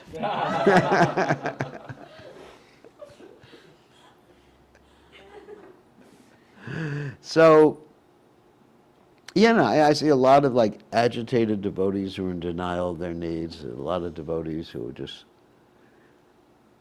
in spiritual danger. So I think we should just be practical. Part of the question is coming from, in third chapter of Gita, Krishna explains how to control lust, right? And at the end of the chapter he says, by the use of intelligence. Intelligence, yes. And so, the thought process is my own, understanding my own makeup of needs Yeah. to help, while satisfying the needs or trying to find strategies to try to direct, Dovetail. for the higher needs. So Yeah. try to feed the higher needs. So to speak. Feed the higher needs without being, yes, that's very good. Everything, the lower needs can be fulfilled. I don't even want to say lower. Let's say basic. Lower is a pejorative. Yeah. I hate to use that word. The basic needs can be fulfilled in a way that they support the higher need. Dovetailing like that. Like we eat prasadam. Eating is not I don't want to say higher or lower. Eating is not the need for self-realization, but you can utilize it as a tool to become self-realized if you eat prasadam. And all these different lower needs. But sometimes we just have a need to play for the sake of playing. And there's no way of dovetailing it in Krishna consciousness except, it just keeps my mind peaceful. I need to play. I mean, it's just like, it's practical. And we need, it's like sporting activities. Devotees say you don't need to do any sports. I mean, today I went bicycle riding. I don't know if that's a sport. But why not? I mean, why should we? And we try to impose that on some of our early Gurukul students. Why do you need to play? It's Maya. So sometimes certain things just can't be dovetailed, but by doing them, it makes us more peaceful so we can continue in Krishna. And that way it's a sort of indirect dovetailing. Prasadam is a direct dovetailing. But other things like, we have a need for play. So if some devotee plays, I don't know what, cricket. Do you like to play cricket? No? I'm not cricket. You do? I'm not. You I know. like tennis, badminton. All right. Tennis or badminton or, I was talking the other day in class, I said, I like to speed in the car. And I got a ticket. One of the first times I drove the Tesla, a lot of everybody's heard this already, I was going twice the speed limit. I thought, this is fun. Because this car goes 0 to 60 in 3 seconds, And then all of a sudden I see these lights behind me. Oh, Krishna, Krishna.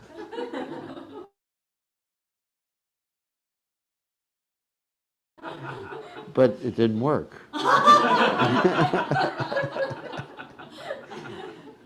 Protect me, Lord Nrsimhadev. And it didn't. The police got, here's a ticket, twice the speed limits. Then I had to, instead of praying to Lord Nrsimhadev, I had to go to my lawyer. It was more effective than Lord Nrsimhadev. So, I had fun. What can I say, I had fun for the sake of fun. I'm not going to do that again, obviously. But sometimes we just do things for the sake of fun because we have that need for fun. Or for rest. Of course, obviously, you say you're resting so you have strength to serve Krishna the next day. But it's not that we just have to feel so guilty that everything... What happened there? The camera went down. Camera went out. We're still online, but the camera went out. It's not that you have to feel so guilty. Whoops. Should I go on pause or should I? No, you just.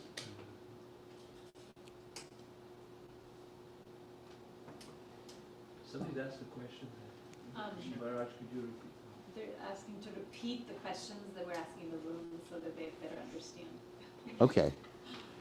All right, so we want to start with the question about strong emotions first?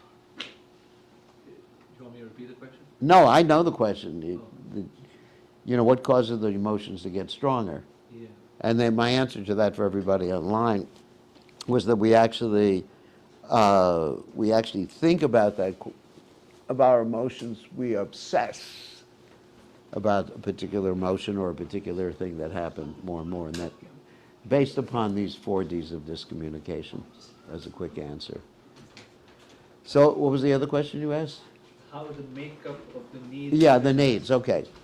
So as far as possible,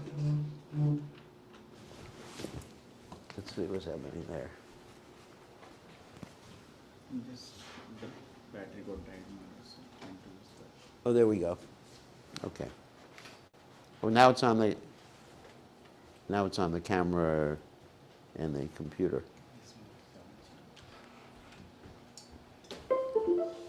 You don't have a charger on your I camera? got the charger, but it didn't charge. Okay. Okay.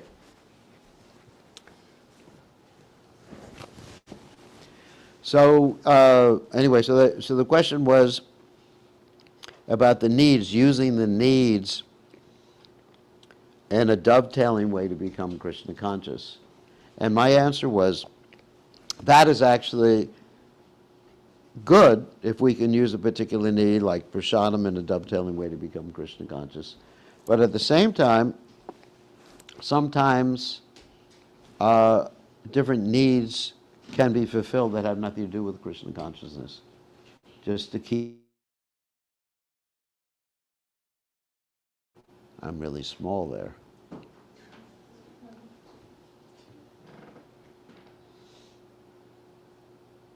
You gonna switch the camera? You don't want that one. That's my. You don't want to. You don't want to use that. That's something really funny that you don't want. Is that evil or live? No. It's not. It's Lumi. Lumi Live. Yeah, Lumi Live, which gives me an avatar, which I use on some of my Zoom conferences. You don't want to use that one.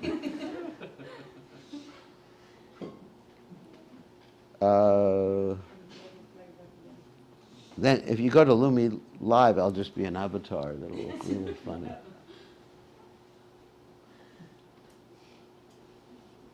Do you have a charger for your... Yes, my myself, but yes, I'm having some issue. What? We're having some issue with the charging. Oh, you're having some issue with the charger.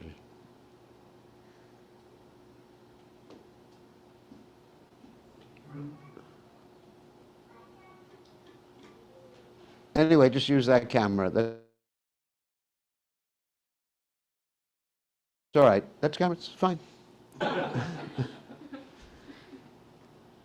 Just use the internal camera. It's just right now. It'll be fine. So sometimes we just have to. So the question was about fulfilling needs, and should we fulfill the needs always that are connected with Krishna or help us be Krishna conscious? And my answer was that sometimes needs just are fulfilled just so we're stable and steady in Krishna consciousness, like having fun, recreation, like you talk about, playing tennis, badminton, or something like that. I mean, it's hard to connect that directly to Krishna consciousness unless you hit the ball, Krishna. I'm sure you don't do that. Maybe you do. Like Prabhupada actually talked about one game that children would play called kick. I don't know, where you would just like kick and say Krishna every time you kick the ball, the soccer ball. But I think we have to be practical and not too fanatic. I don't say I do a lot of things not connected with Krishna, but I do a lot of things, not a lot of things, I do some things like just for fun. Just for fun, you know. Like going too fast in the car, just for fun. Or other things, you know, going for a run, going to see, the other day I went on a canoe, and it was fun. Of course, you know, as a great devotee, I saw Krishna everywhere, I saw everything in Krishna, and Krishna was never lost to me, nor I was ever lost to him.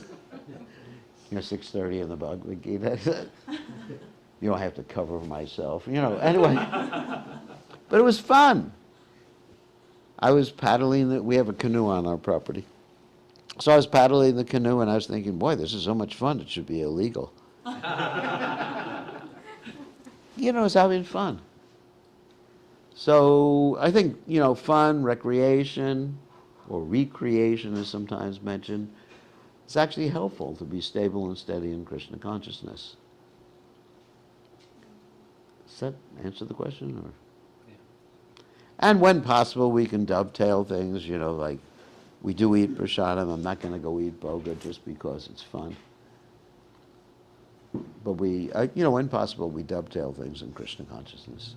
Actually, this camera works better than your camera.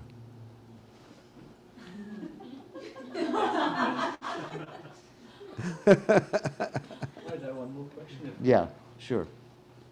So it seems to me, you know, as I've personally tried to apply these principles for several years now, that a jugular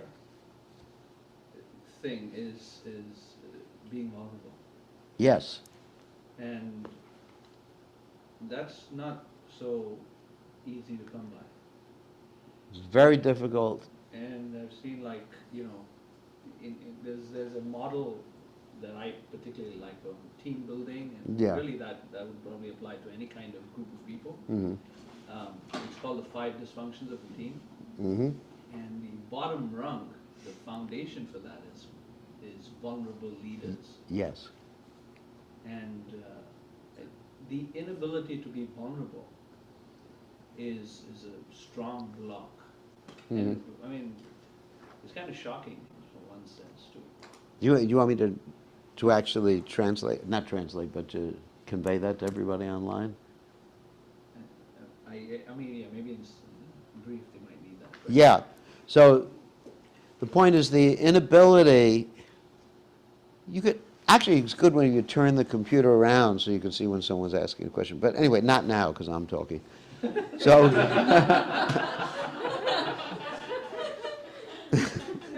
so, you know, vulnerability is actually a really big issue, and it was pointed out in team building, that's the #1 issue, being vulnerable. And it's a challenge,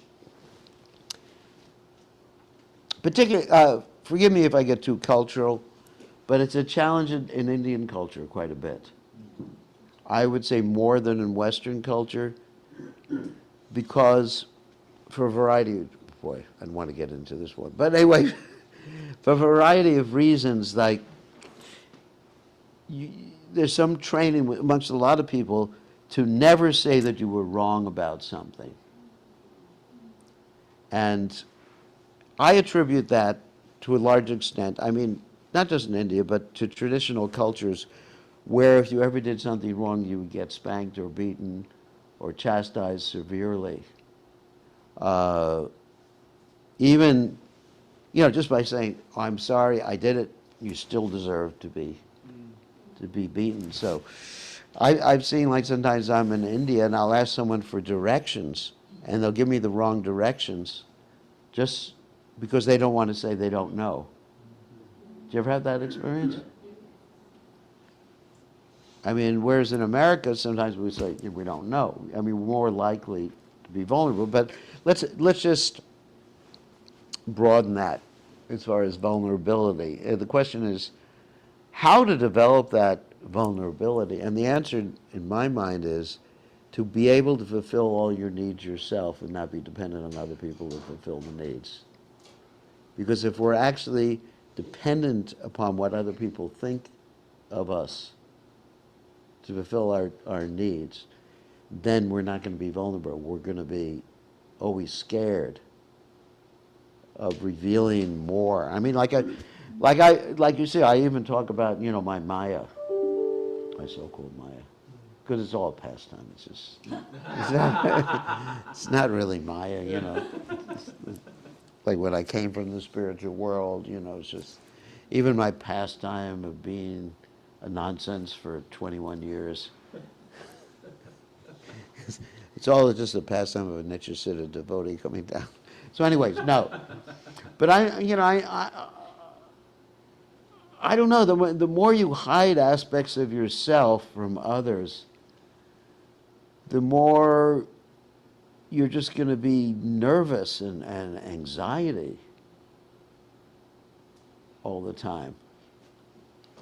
And then you won't develop true relationships with other people. You're talking about team building there.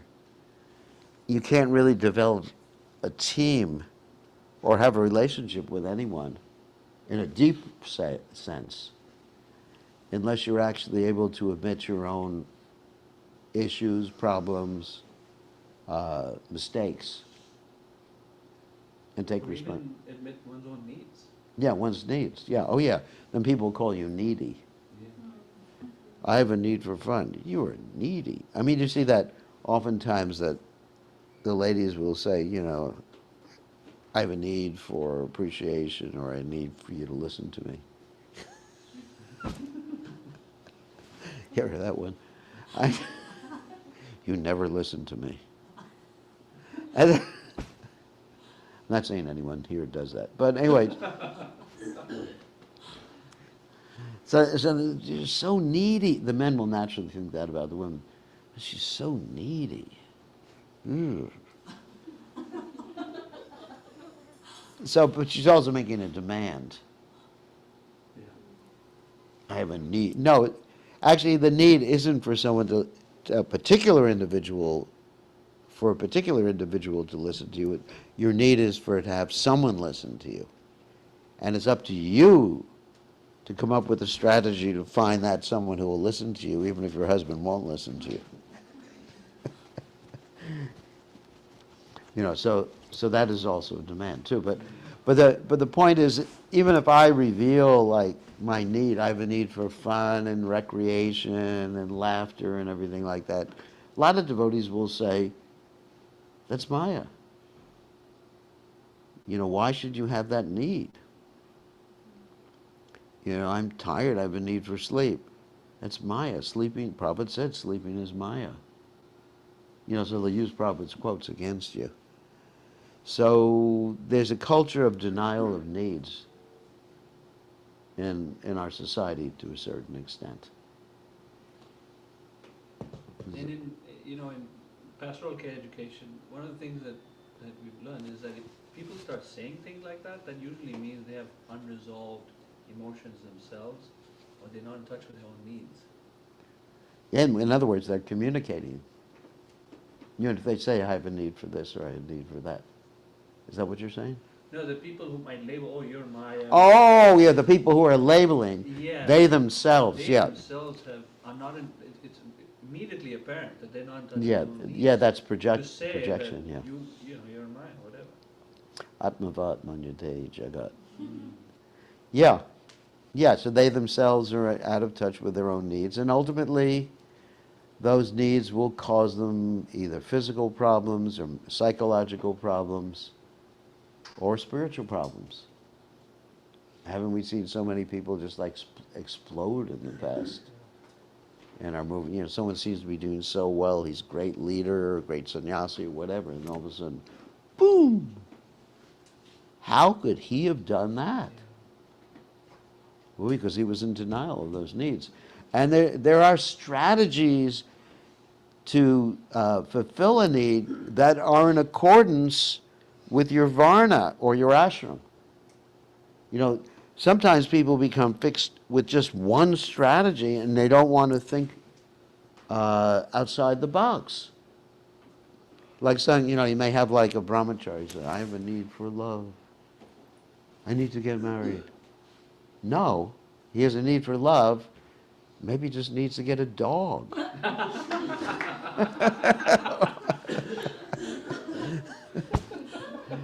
I'm not saying anything against marriage. I'm just saying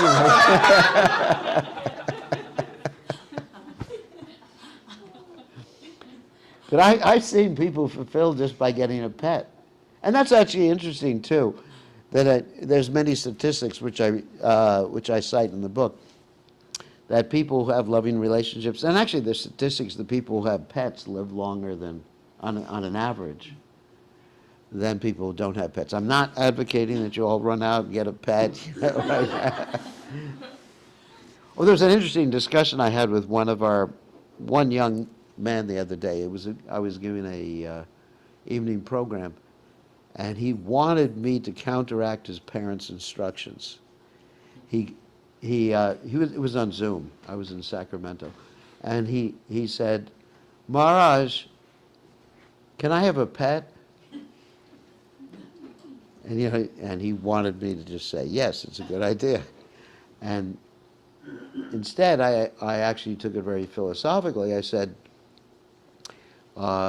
it's actually natural for children and actually all of us to interact with animals, because the natural environment for people is to be brought up in a village where you're interacting with animals all the time. And the reason people want pets nowadays is because they're being brought up in a very unnatural environment in the city. It's not unnatural to want a pet. There's nothing wrong with it. It's just we're living in an unnatural environment. And, you know, because you always hear these things, and the parents tell their children, it's moochy. Pets are moochy. I'm not advocating. I don't think your children are listening to this. No. You locked them upstairs. So they couldn't hear what I was saying. So it's moochy. It's bad. Ew, like that. But it's actually quite natural. To interact with animals is actually a human need. I came to that conclusion because human beings are meant to live in an environment where they have cows and, you know, I'm not talking about dogs. But I mean, I'm sure some of you were brought up in a village, right? Any of you were here, were brought up in a village? No? With cows? No one? You're all city people? Vrindavan. Yeah. So wasn't that so when you were a child, you actually interacted with cows a lot, right? Wasn't that very satisfying and soothing for the heart when you were doing that? I was too young. Too young? For 6 years or 7 years or so. Oh, then you went to the city after that. Yeah.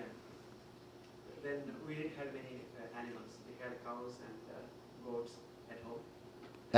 After 6 or only before 6? Before 6. Before 6. But you don't remember what happened before 6? We used to play with them, and we used to go actually to the pasture grounds with them. Yeah, so you like that, right? Yeah. So that was my point. So it's natural. So here we have a natural phenomena or a natural need of human beings. And somehow or other, because of modern society, we're not able to fulfill that particular need. It's interesting. I just found it quite interesting. I'm not saying you have to go out and get pets, but I'm just saying that there's different needs that are not being fulfilled. And of course, nowadays, you buy the children little dolls, you know, what are they, Kewpie dolls, or even the devotees bought me a talking cow the other day. There's talking cow. It's true. I mean, they bought me a cow. I just press it, and it talks and sings and everything, and it fulfills my need. So anyway, so we do have these needs for you know, all these different needs. Does it answer the question? Or? You any other questions you have? Those are good questions. Any other questions? Anyone else has questions? Gopal Kohan Das has a question. Okay. Gopal Kohan. Oh, that's, I know him. Yeah, so what question does he have? He wants to ask it. Okay, go ahead and ask it. I can't read it from here, so maybe you can read it. It's not typed. Or you can speak up, no? No, let him write it. I think it's better rather than having him speak it up, because I put him on mute. Otherwise, we'll hear everybody asking questions. He says you answered it, Gurudev. Oh, I answered it. Okay. Answer the question. Yes. I have a question about when we make an observation, Maharaj, Yeah. and we want to make an observation about somebody who's yelling or screaming or talking Yeah. really loud. Observation, because I'm not recording decibels, so I can say you spoke louder than your usual. No, that's kind of mechanistic, I don't know how to say, I'll make an observation about that. When you said this, it really hurt my ears. Okay. It was painful. I felt pain. But it doesn't. That's not an observation, but you, I would say just when you said this in a louder voice than normal. Okay. Louder voice than normal, rather than say you were screaming. Or maybe not even address the volume.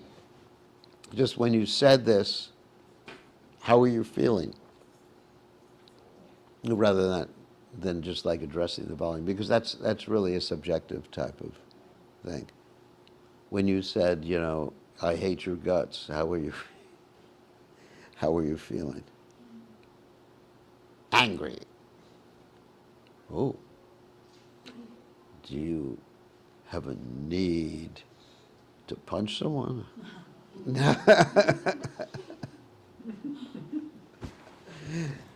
And obviously, if they're angry, you can empathize with them just with body language, because using that particular nomenclature, the particular system of saying, when you saw this, did you feel this?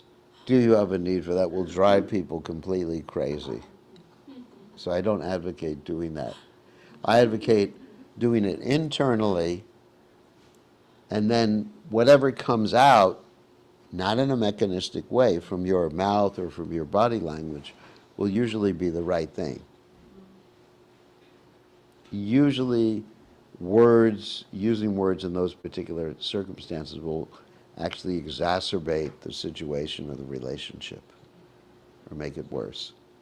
So anyway, so let's talk more about vulnerability. I think that was a very interesting point you made about being vulnerable. Being ready, maybe not to admit to the whole world your problems, issues, challenges, feelings, needs, but it starts with yourself. Being vulnerable with yourself. Admitting that you're fallible. Admitting that you have all those needs. All those needs.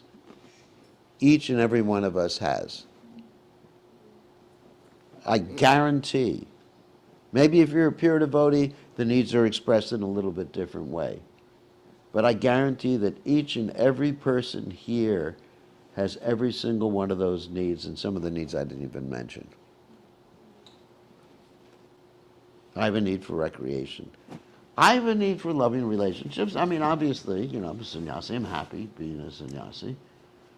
And I don't have a pet. But I have, loving relationships with the devotees. I'm talking to you. I'm feeling reciprocation. People cook for me. I feel reciprocation. To me, that's very satisfying. And, I have friendship. I have friendships amongst many of my godbrothers. My best friend was Bhakti Maharaj. He passed away, and that was very painful for me, losing someone who I was very close to. And that pain, you celebrate that pain, not in the sense you're happy that he passed away, but you actually celebrate in the sense you reveal it. He says, pain is very painful for me. I was in the conference of Dr. Chumar's disciples because I was helping counsel them in the beginning. I was just explaining my feelings, and they very much appreciated that. So one has to be honest with themselves before being vulnerable with others. And it's really hard to admit that you're not what you would like to be. We have this overinflated conception of ourselves. Here's a diagnosis again. I'm a great devotee. I'm a Prabhupada disciple. I'm a senior devotee. I just don't put a diagnosis on myself. Except, Gopi Bharta Padakama Dasa Dasa Dasana Dasa. I'm a servant, trying to be a servant of the Lord who maintains the gopis in Vrindavan. But I don't know. Every time you diagnose yourself, then you get to the point that you're in denial of your needs and you're not vulnerable anymore. Like I said, all these things are so much connected here. Like, what do we think about ourselves? And we did that exercise with someone else. So, like when we do the exercise, everybody come up with a word about themselves, a diagnosis. Okay, why don't we do that for a minute? You got 1 minute. I demand it. If you don't do it, you're failing this course. And I will be very disappointed with you. That's like parents do, isn't it? I'm really disappointed with you. I expected more from you than this. I spent so many years. Oh, Lord Nityananda. So,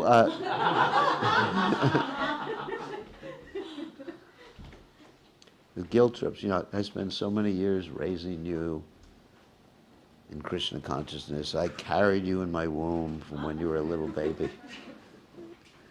I struggled, sent you to school, went into debt, and look what you've done to me. Anyway, so, all right, so let's give each other a label. Ourselves. Yeah, right, off the top of the head. Okay, let's go around the room. Everyone has to do it. All right. Yeah, Right now, my mind is thinking of offensive. you're offensive. Okay, that's a wonderful label to have. Okay, but labels are good. Here's another point. I'm turning the tables on you. I said don't diagnose, but now I'm saying labels are good. Okay, so you're offensive. You're thinking you're offensive. You're putting that label on you. So let's go to why you think that. What need do you have? Need for understanding. A need for understanding. So you have a need for understanding.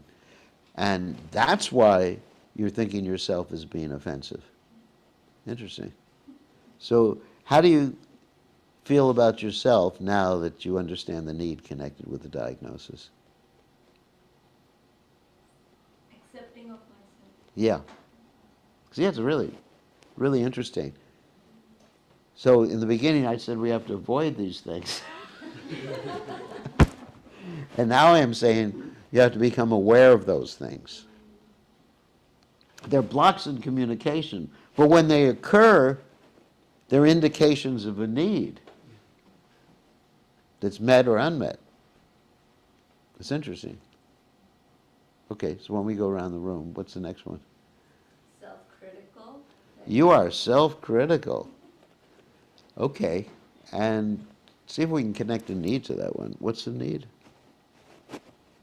If you have to go through this whole list of needs. Need for like acceptance. Acceptance and appreciation. Yeah. This is interesting. Okay. Next. Looking for fun. You're a fun-loving person. Well, that's easy. You need for fun. That's an easy one. So you could transform the diagnosis. That you can actually dissolve the diagnosis like you could dissolve anger by going to the need. But be aware of the diagnosis,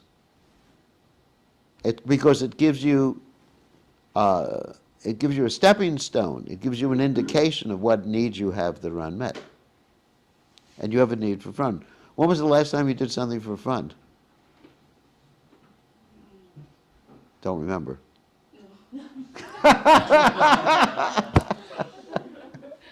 See that? Then I went for marriage in India, How long ago was that? 2018. Oh, So 2018, that's a long time to not have any fun.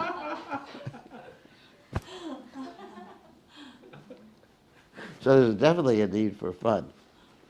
Was that your marriage? My cousin's marriage. From my perspective, marriages are not fun. Anyway, they're boring.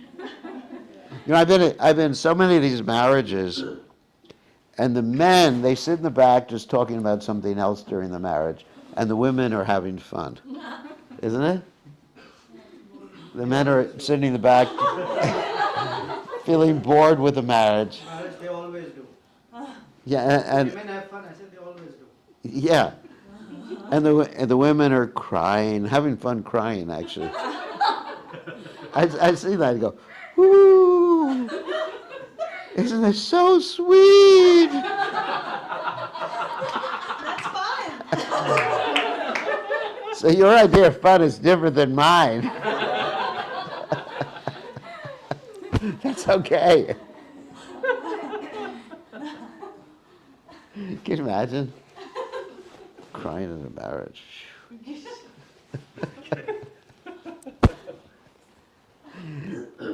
Yeah, so, all right, so, okay, what's the next? For me, word come is failure. Failure, you're a failure. And what need would you connect with that? Need to satisfied by in me. Yeah, So that's the need I want. I don't feel satisfied just by me, in me. I look outward. To yeah. me, my But also, what do you think about a need for appreciation? Yeah, I don't appreciate myself. So Appreciate yourself. What about other people appreciating you? I don't buy that then. You don't buy it. I don't believe usually. Maybe for 2 You're in months. denial of a need. Because we have a need for other people to appreciate us, not just ourselves. See? You have a need, but you're thinking that's Maya. Or you're thinking you're in denial. What do you think about other people appreciate? She's saying that she doesn't believe when other people appreciate her, that she doesn't believe they appreciate Oh, you don't her. believe they appreciate you. Oh, but you have a need for that.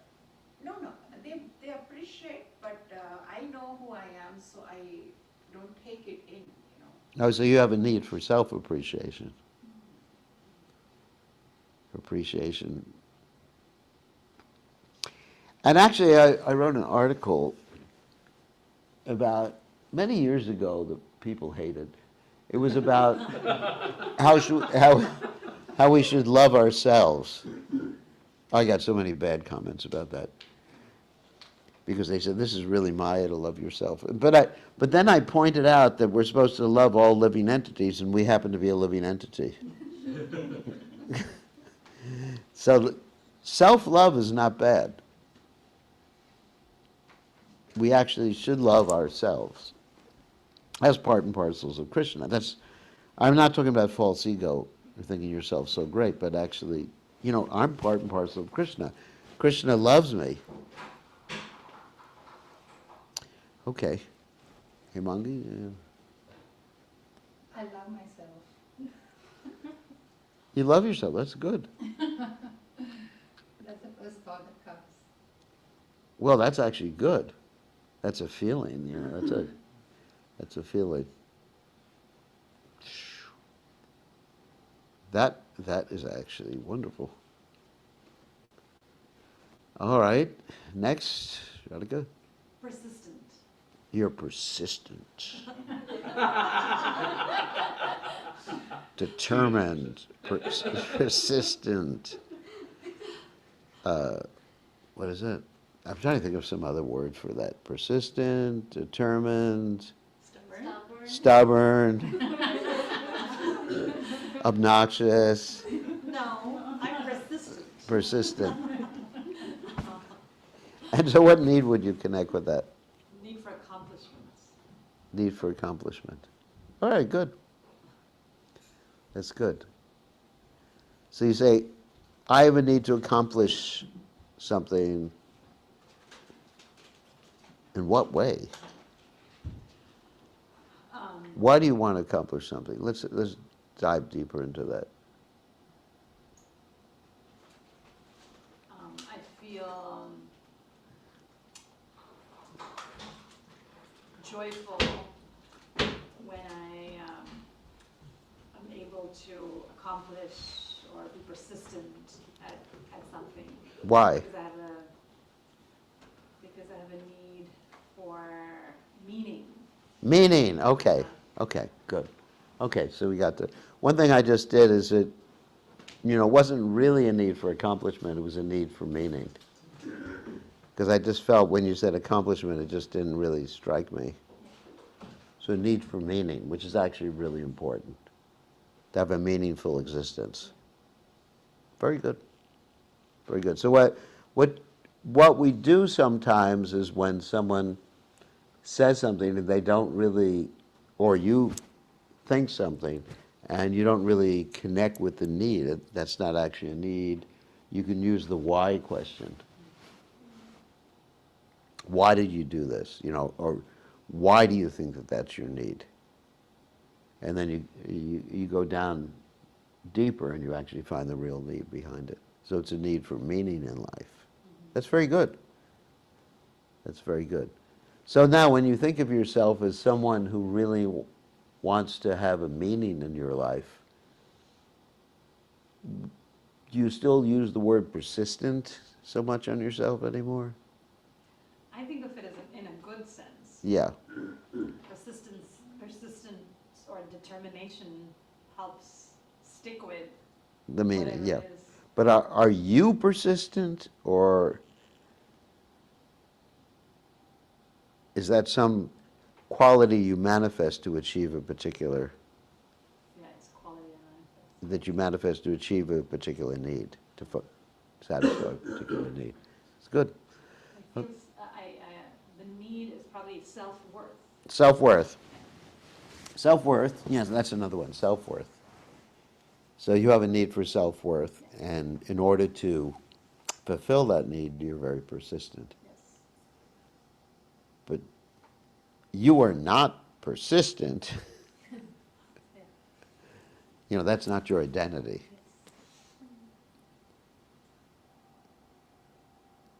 Because sometimes, I'm sure you're not persistent 24 hours a day. No, it would be exhausting. So it's not really you. That's not really you, the diagnosis.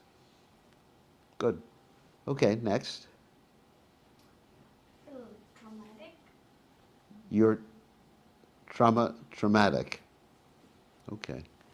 And what need would you connect with that? Need for relief. For peace, relief. Good. Good. Yeah, so you have, so the more we concentrate on the need, the less we will be thinking of the diagnosis. And then the more functional, then we'll come up with more strategies because there are sometimes unlimited strategies to fulfill a particular need. It's not only one strategy. Like I mentioned, the need for love, getting a pet, but there's other strategies too, That's not the only one. So one really should have a complete menu of different strategies to fulfill needs. And also, when you're thinking of strategies, this gets a little more complicated.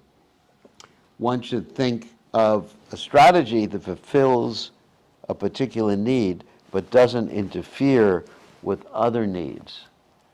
So it's a little holistic there. In other words, I can pick a strategy that would fulfill one particular need but may not fulfill another need. Like my strategy of having fun by speeding in a car. And that was a great strategy. But it didn't fulfill my need for, security or... Actually, I was in complete anxiety for peace, for 2 days after that. For 2 days, I even looked at my watch to see how my heart was doing, and it was skipping beats. Because that's the first time that happened to me in over 50 years. It was traumatic. So in other words, that strategy didn't work, so now I have to figure out another strategy. Like go to Germany and go on the Autobahn, where there's no speed limit.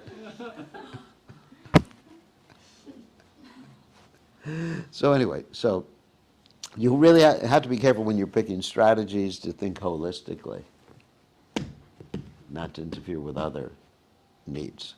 Okay. Oh, we missed our cameraman there. You don't really need to be behind the camera anymore.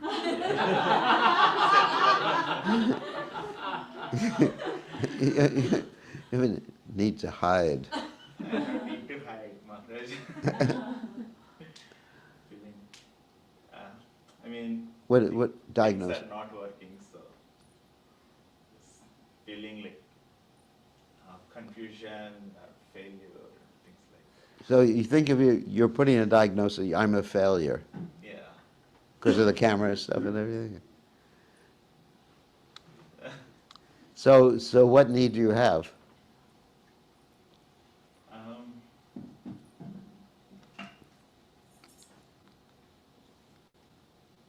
I'm not in touch, Maharaj, at this point. Okay, let's try to guess. You have a need to contribute? Contribute for sure. Yeah. So you have a need to contribute. And somehow or other the camera didn't help you with that need to contribute.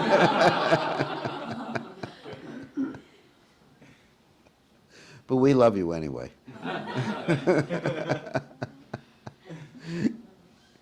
But it's very satisfying to admit that it just didn't work. I made a mistake. And everybody appreciates that. When you say, I made a mistake, But it's hard. It's hard to admit that you made a mistake. But you didn't. I mean, I appreciate you came, you tried your best, and that's a success in Krishna's eyes.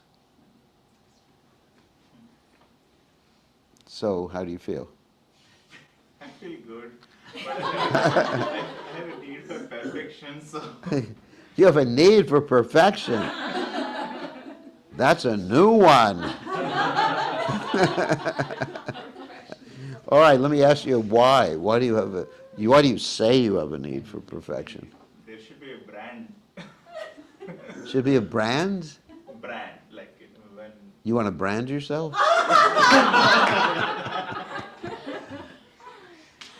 When we do something, it needs to be done nicely, Yeah. perfectly. Well, I guess you just want to be God or something.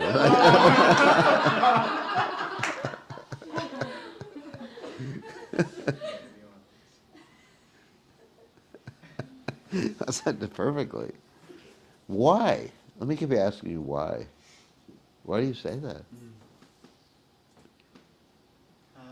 Maybe I was not accepted. That's what. You have a need for acceptance, a real big need for acceptance, I would say, if I had to guess. And acceptance is based upon What I do. what you do rather than who you are.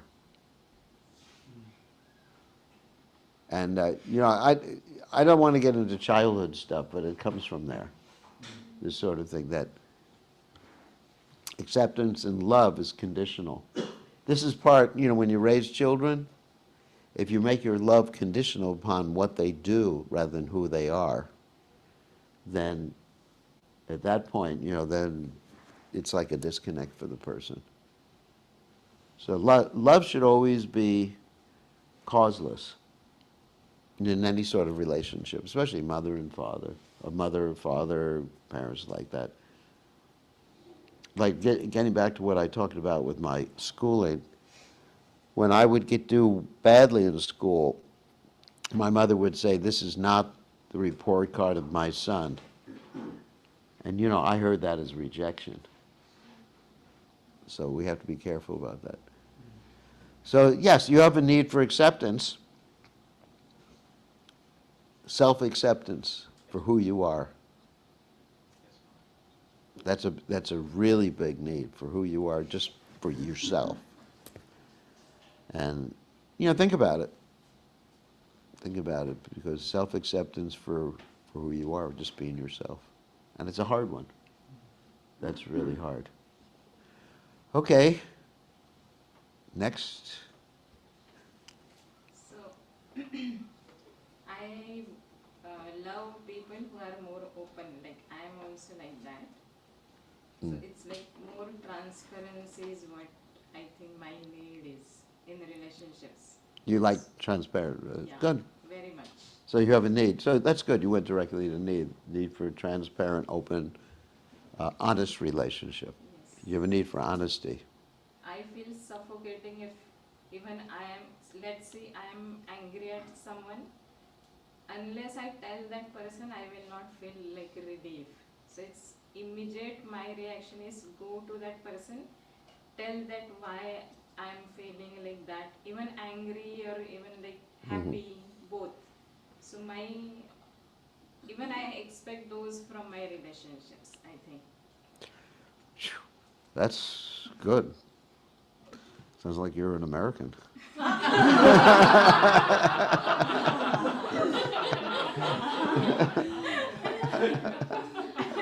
don't think Americans are so open. Some of us are, But this is really open. That's good. That's good. Need for honesty. Okay. Who's next? Okay. Lately, I have been labeling myself as a father, more and more, because my son is going to high school this year, and I was just reflecting back, did I grow him properly, or did I support him properly all this while? Good. And did I take care of him? Is he ready to go? I'm more anxious than him. So I'm always thinking, did I do my job properly as a father? Yeah, so you have the need to protect him and guide him, and need for his safety, his need for his future. These are all important needs. Generally, needs aren't focused on a particular individual, except in the case of parents and children, because that relationship is very tight. I have a need for your safety, I have a need. But, some stranger comes up to me and says, "Maharaj, I have a need for your safety." I said, "Take care of yourself." But for a parent, it's actually an appropriate thing to be focused on the need for someone's welfare. But not, I have a need for you to become a doctor. That's not, because that's actually on yourself rather than on the other person. Okay, next. Label? Anger, What's that? anger, You're an angry person. not angry, like diagnose, like, Diagnose anger. yeah, disturbed, not peaceful. Yeah. And why? Need for recognizing my activities and appreciating. Appreciating others. Appreciating others. Why? It's need of myself, like need appreciation. Need of appreciation. It's good.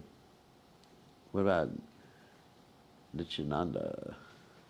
Maharaj, I label that I'm fun-loving. Fun-loving. We had one of those before. So that's good. You have a need for fun. And it is also one of my strategies to have or fulfill my need for peace, I guess. Peace. Whenever I feel stressed, I want to have fun because it sort of counteracts or helps me get out of that situation. But in general, I'm a fun. That's my thing for dealing with whatever I'm dealing with. I like to have fun as a way of enjoying life. Yeah. Nothing wrong with that one. Yeah. Okay. Next. I'm confused. Confused. If you put that label on yourself. I'm trying to understand all that material and Oh, okay. Well, that's a situational type of diagnosis. It takes time. It takes time. And tomorrow we'll go over it in a more simplistic way, I think. What we went over today, because I think for some of you it's the first time you've heard this discussion. Okay, that's good. Next. So Maharaj, need to be understood. You have a need to be understood. Good. The new one which I'm contemplating after discussion is vulnerability, to be vulnerable. Vulnerable. Yeah, that's not the need. Most Need to trust and be trusted. Yeah. Good, good. Okay. You first asked the question, several things came in my mind, but I think one thing I'll share is a label that I put on myself internally is weak. Weak. Yeah. And my need is, the need I have is to be, self-actualization maybe. It's, be a better self Better self, yeah. than what I currently am. There's acceptance in that weakness though. Yeah, when you say weak, it usually involves other people or something like that. No, weakness and inability to follow through with my ideals. Oh.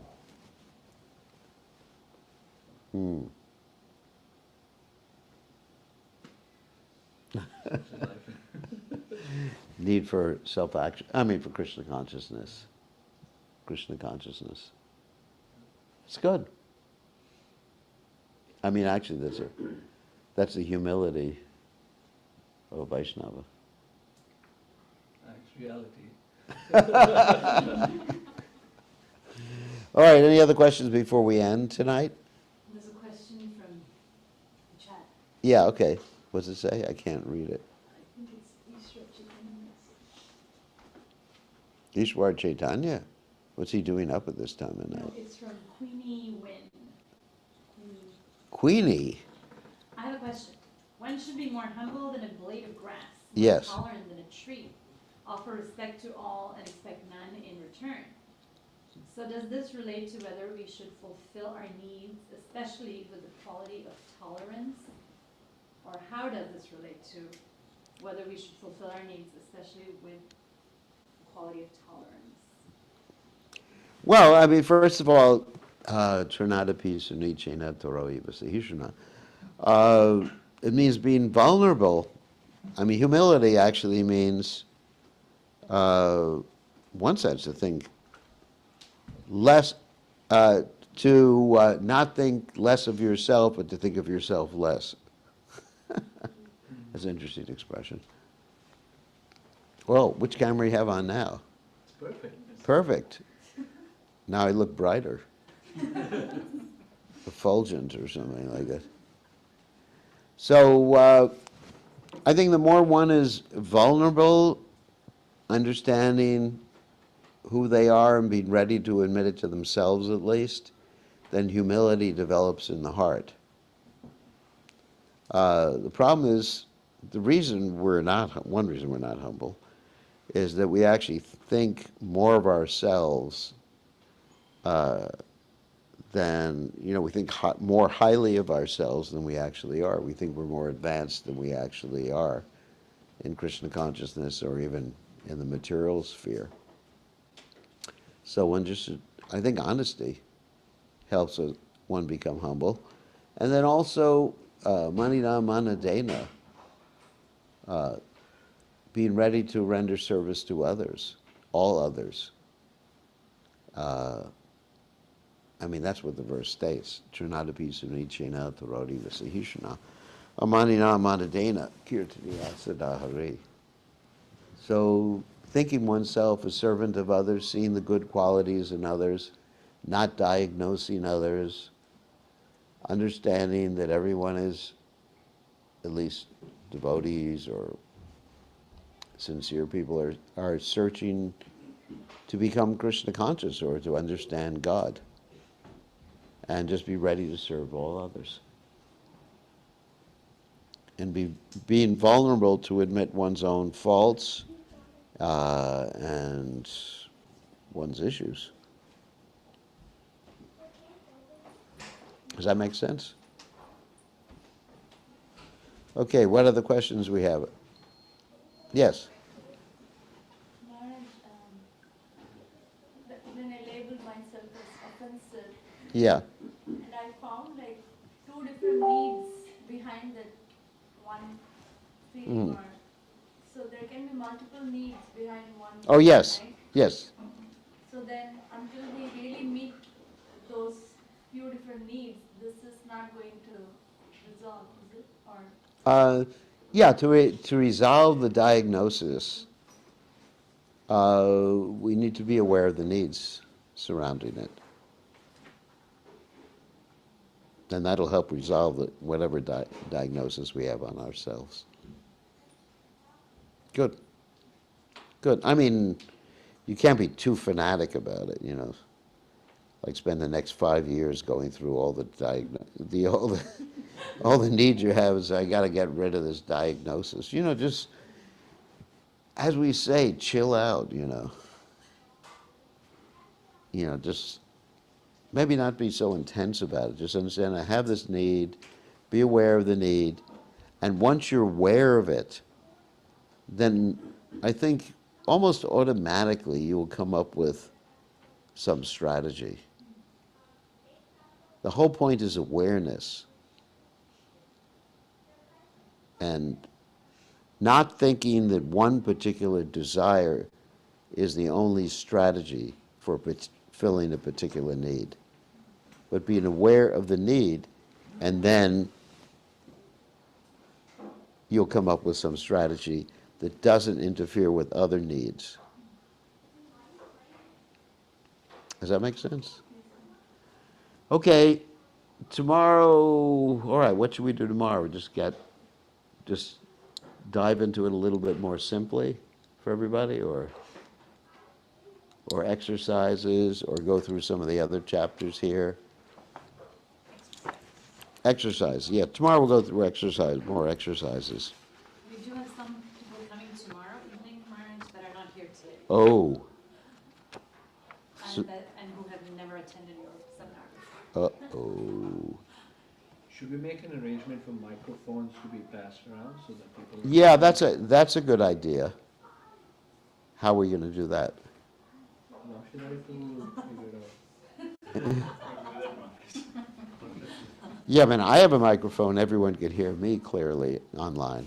Marge, we'll have to connect the microphone to a mixer, and the mixer goes into your computer. Yeah. Yeah, that's how to do it. Do you have a mixer? Yes. Here we have. Okay, yeah, we'll figure that. We'll have two microphones, one that goes around and one that's here, and they'll both go into a mixer, and the mixer will go into the computer. Okay, I think we're going to end now. Is that all right? Then we'll see everybody tomorrow night, same time, same station. All right, thank you all for coming, and it's nice to see everybody. And tomorrow we'll be meeting with some people individually, right? Okay, you'll arrange that sometime tomorrow. Okay, all glories to Prabhupada. You could take me offline. Yeah, Prabhupada. Would you be willing to sign books for anybody Yeah. to buy? Oh, yeah.